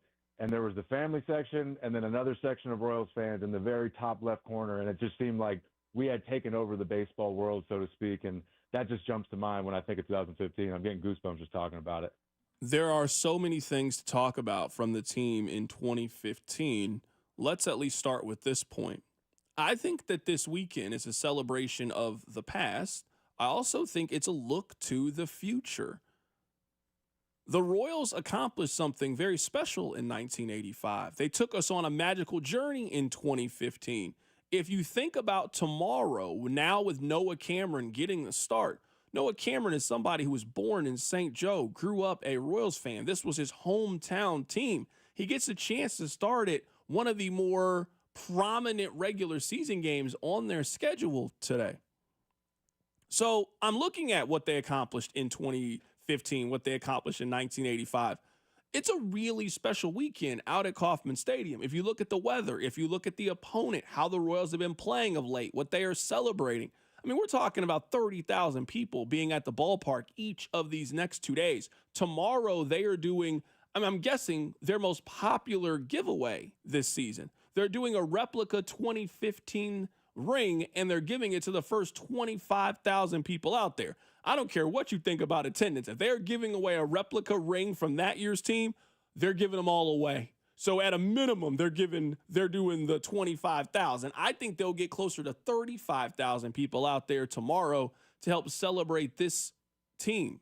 So I think it's a really exciting time to be going out to Kauffman Stadium. I plan on going out there tomorrow. I plan on going to the stadium on Sunday as well. I just want to see the Royals in a good weather, great ballpark, go up against the St. Louis Cardinals. I think it's going to be a great weekend out at Kauffman Stadium. We also asked Eric Hosmer about his mad dash home. Here's what he said. Oh, man, it's so fun going through it, too, because every time I felt like it's such a good idea, and every time I go back and look at the highlight, I feel like I could have got so much more off the bag, like initially when David had the ball. But I felt like it was a great idea literally until he let go. And then I was like, man, I just have to get to this plate and touch the plate before he tags me somehow, some way. And thank God it worked out the way we did. But, you know, I know everyone always hears me talk about it was in the scouting report, the coaches, Jersh, Rusty, everyone continued to talk about it. So I truly believe that had something to do with my decision and just taking off. We talked about this earlier with Josh Vernier. I think the most redeeming qualities about the Royals in 2015 is it was about all of them. The success in 2015 was not about one superstar. It was about them as a collective. And what was cool about their team, and fairly unique, I would say, for a championship team, there aren't many teams that I would say kind of fit this criteria. If you poll 10 Royals fans, they will give you 8 different answers on who their favorite Royal was. Maybe it's Alex Gordon. Maybe it's Alcides Escobar, Lorenzo Cain, or Eric Hosmer, or Alex Gordon, or Mike Moustakas. Maybe you love HDA. It's like, whatever you think, it applies to the 2015 Royals. They were the most resilient team that I can remember. It was really hard to get the Royals down. It was even harder to keep the Royals down in 2014 and 2015. And it was just a magical run of a year and a half where I certainly think that Kansas City is a football city and loves the Kansas City Chiefs. It is very, very hard to explain to somebody that wasn't around in 2014 and 2015 the love affair that this city and this community had with the baseball team during that time. And they were the biggest story at one point.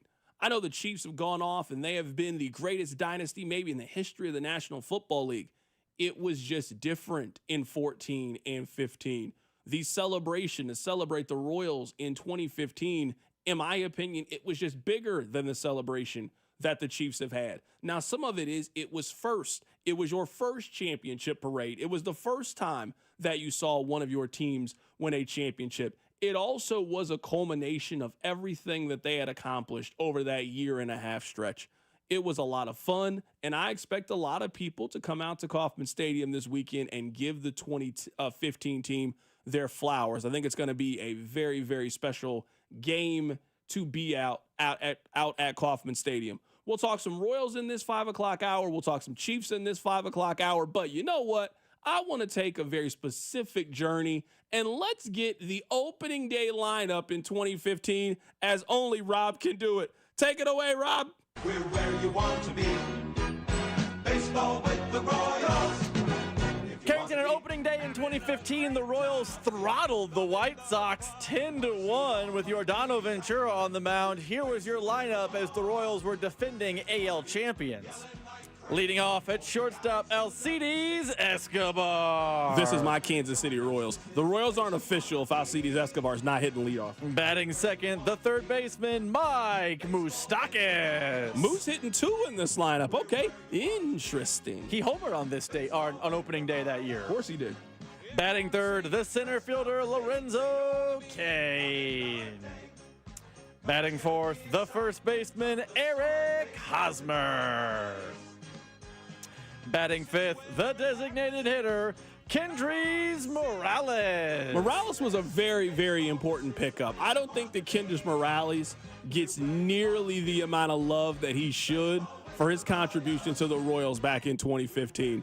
In 2015, he was almost exactly what the Royals needed. He was really good in 2015. Let me pull up his stats here for you guys very quickly. In 2015, Kendrys Morales hit .290 with a .362 on base percentage, had 22 home runs, and 106 RBIs. We got to give Kendrys Morales his credit for what he contributed to the Royals in 2015. After losing Billy Butler, Kendrys Morales stepped in very nicely to hit 5th for the Royals.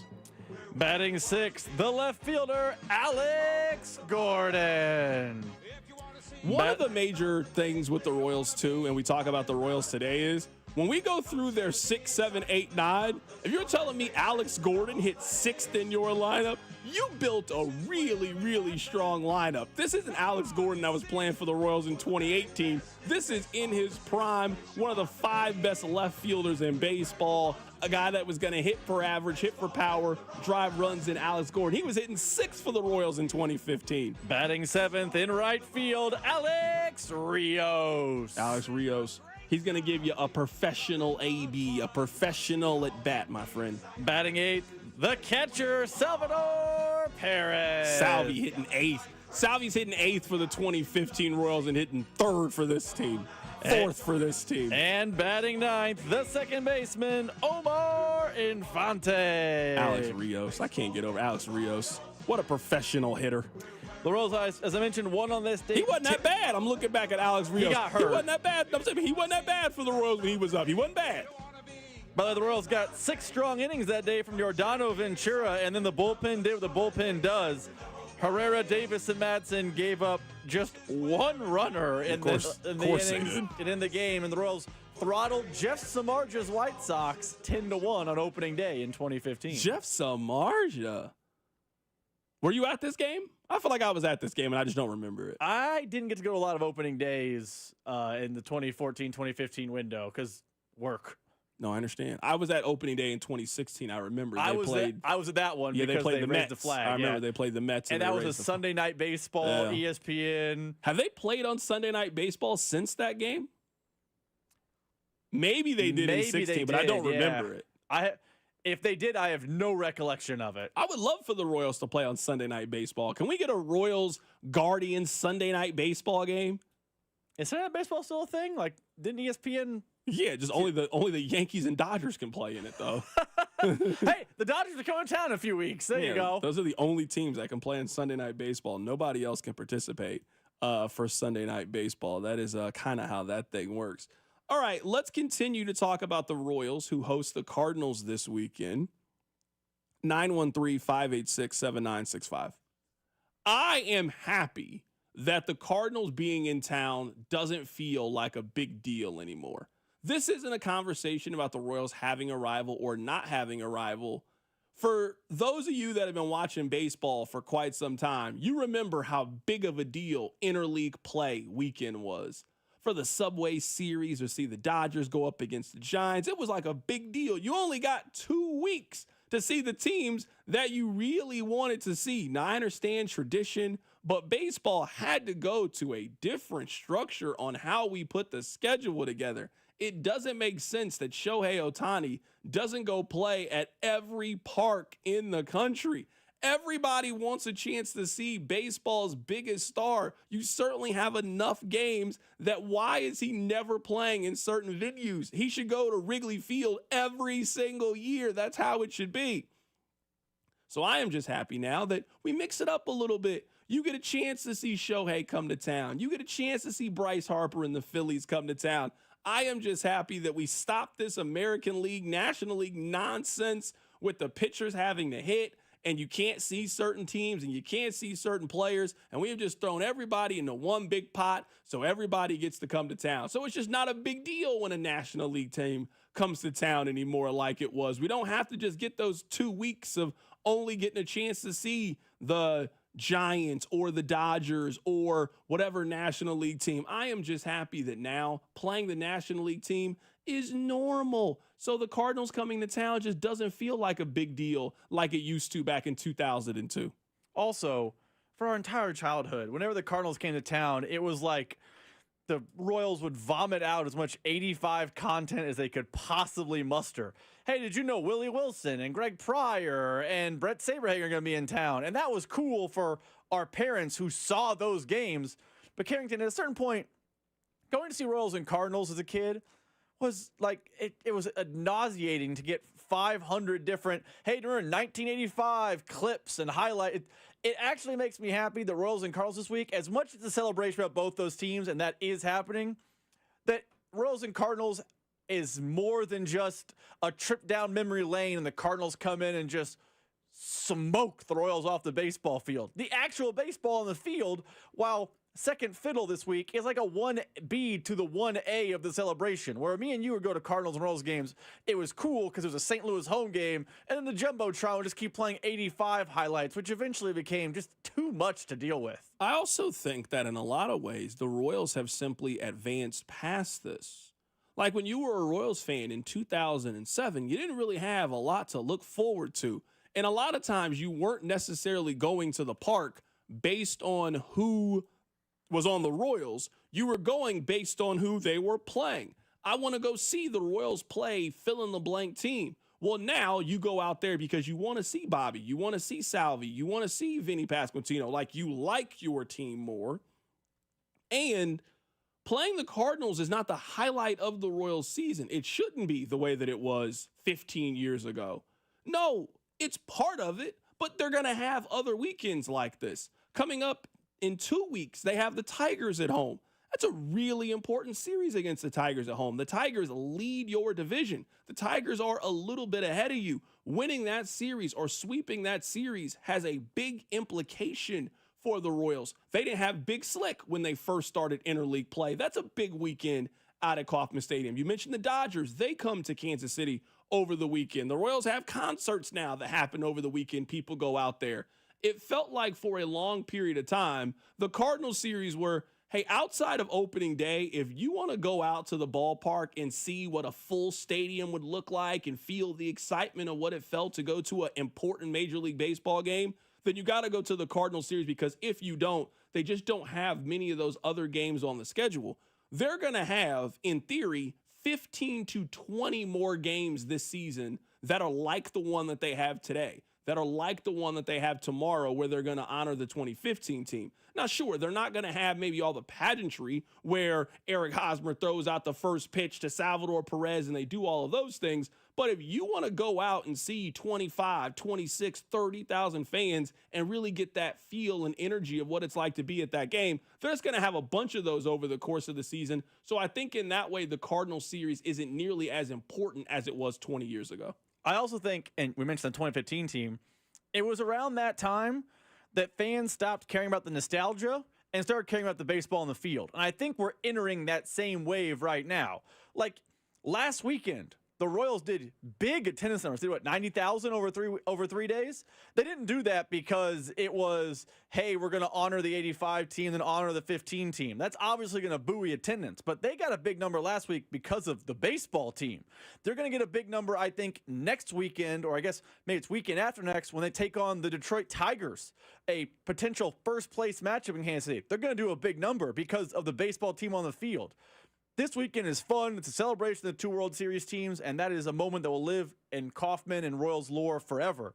But I think as much as anything, you're seeing it doesn't take these little gimmicky World Series moments to get people back to the ballpark. People are going to the ballpark on weekends now to see Bobby Witt, to see Vinny Pasquantino, to see a team that is one of the best pitching staffs in baseball battle for the division. I remember feeling that way in 2013 when James Shields got traded. People are coming to the K not because it's new and has a Ferris wheel or the new outfield experience. They're coming to the K to watch the baseball, and I'm starting to feel that rhythm again in town right now. The top story today is the San Francisco 49ers. Brock Purdy has signed a new contract. He has signed a 5-year, $265 million extension with the San Francisco 49ers. The contract for Brock Purdy, it guarantees him $181 million. It also includes $165 million in guarantees over the first 3 years of the deal. So this is essentially a guaranteed 3-year contract for Brock Purdy. And then if you like the way that he's playing, you'll rework it, you'll restructure it. We all know how these deals work in the National Football League. I like this contract for San Francisco. I think sometimes we are maybe not looking at the full picture when it comes to these deals. There's 4 elite quarterbacks in the National Football League. It's Patrick Mahomes, Josh Allen, Lamar Jackson, and Joe Burrow. There's 4 of them. Think about it. So if you don't have one of those 4 and you're one of the other 28 teams in the league, what do? There is not a surplus of elite quarterbacks that are entering the league every year or changing teams. You're stuck in some ways. So if you're a team like Philadelphia, what do? You draft a very talented quarterback and you build an infrastructure around him to give him the opportunity. What do you do if you're San Francisco? You do what they've done, where you've gone to the Super Bowl 2 times in the last 6 years. You have to build that kind of infrastructure. I think that Brock Purdy has shown you that he is a more than capable quarterback. And I'm not saying that he's close to those top 4, but I also think that there are those elite quarterbacks. And then I think there is a much bigger category of quarterback, a quarterback that is very talented, but you have to have a great organization. You got to have a really good head coach. You got to draft really well. You got to put a certain infrastructure around him to be successful. That's what I think that San Francisco has created. So it really was a no-brainer to me. You got to pay him. You don't have a choice to me if you're San Francisco. I think that Purdy has proven he's one of the better quarterbacks, and you can do great things with him as your quarterback. You got to draft well. You got to hope that you avoid the injury bug, and let's see if that's what San Francisco can do. We had a lot of fun this week. Check out the podcast page. We have a Missouri House representative going to join us on Monday to talk about the failed vote. We will get to all of that next week, but until then, I'll let Daniel Craig take you home. Ladies and gentlemen, the weekend. The Drive with Carrington Harrison on your home for Kansas City sports. 96.5 The Fan. Brought to you by DM Injury Law. Have you or a loved one been in a car wreck? Contact DM Injury Law today and get the money you deserve. Car wreck? Remember, Mike's got this.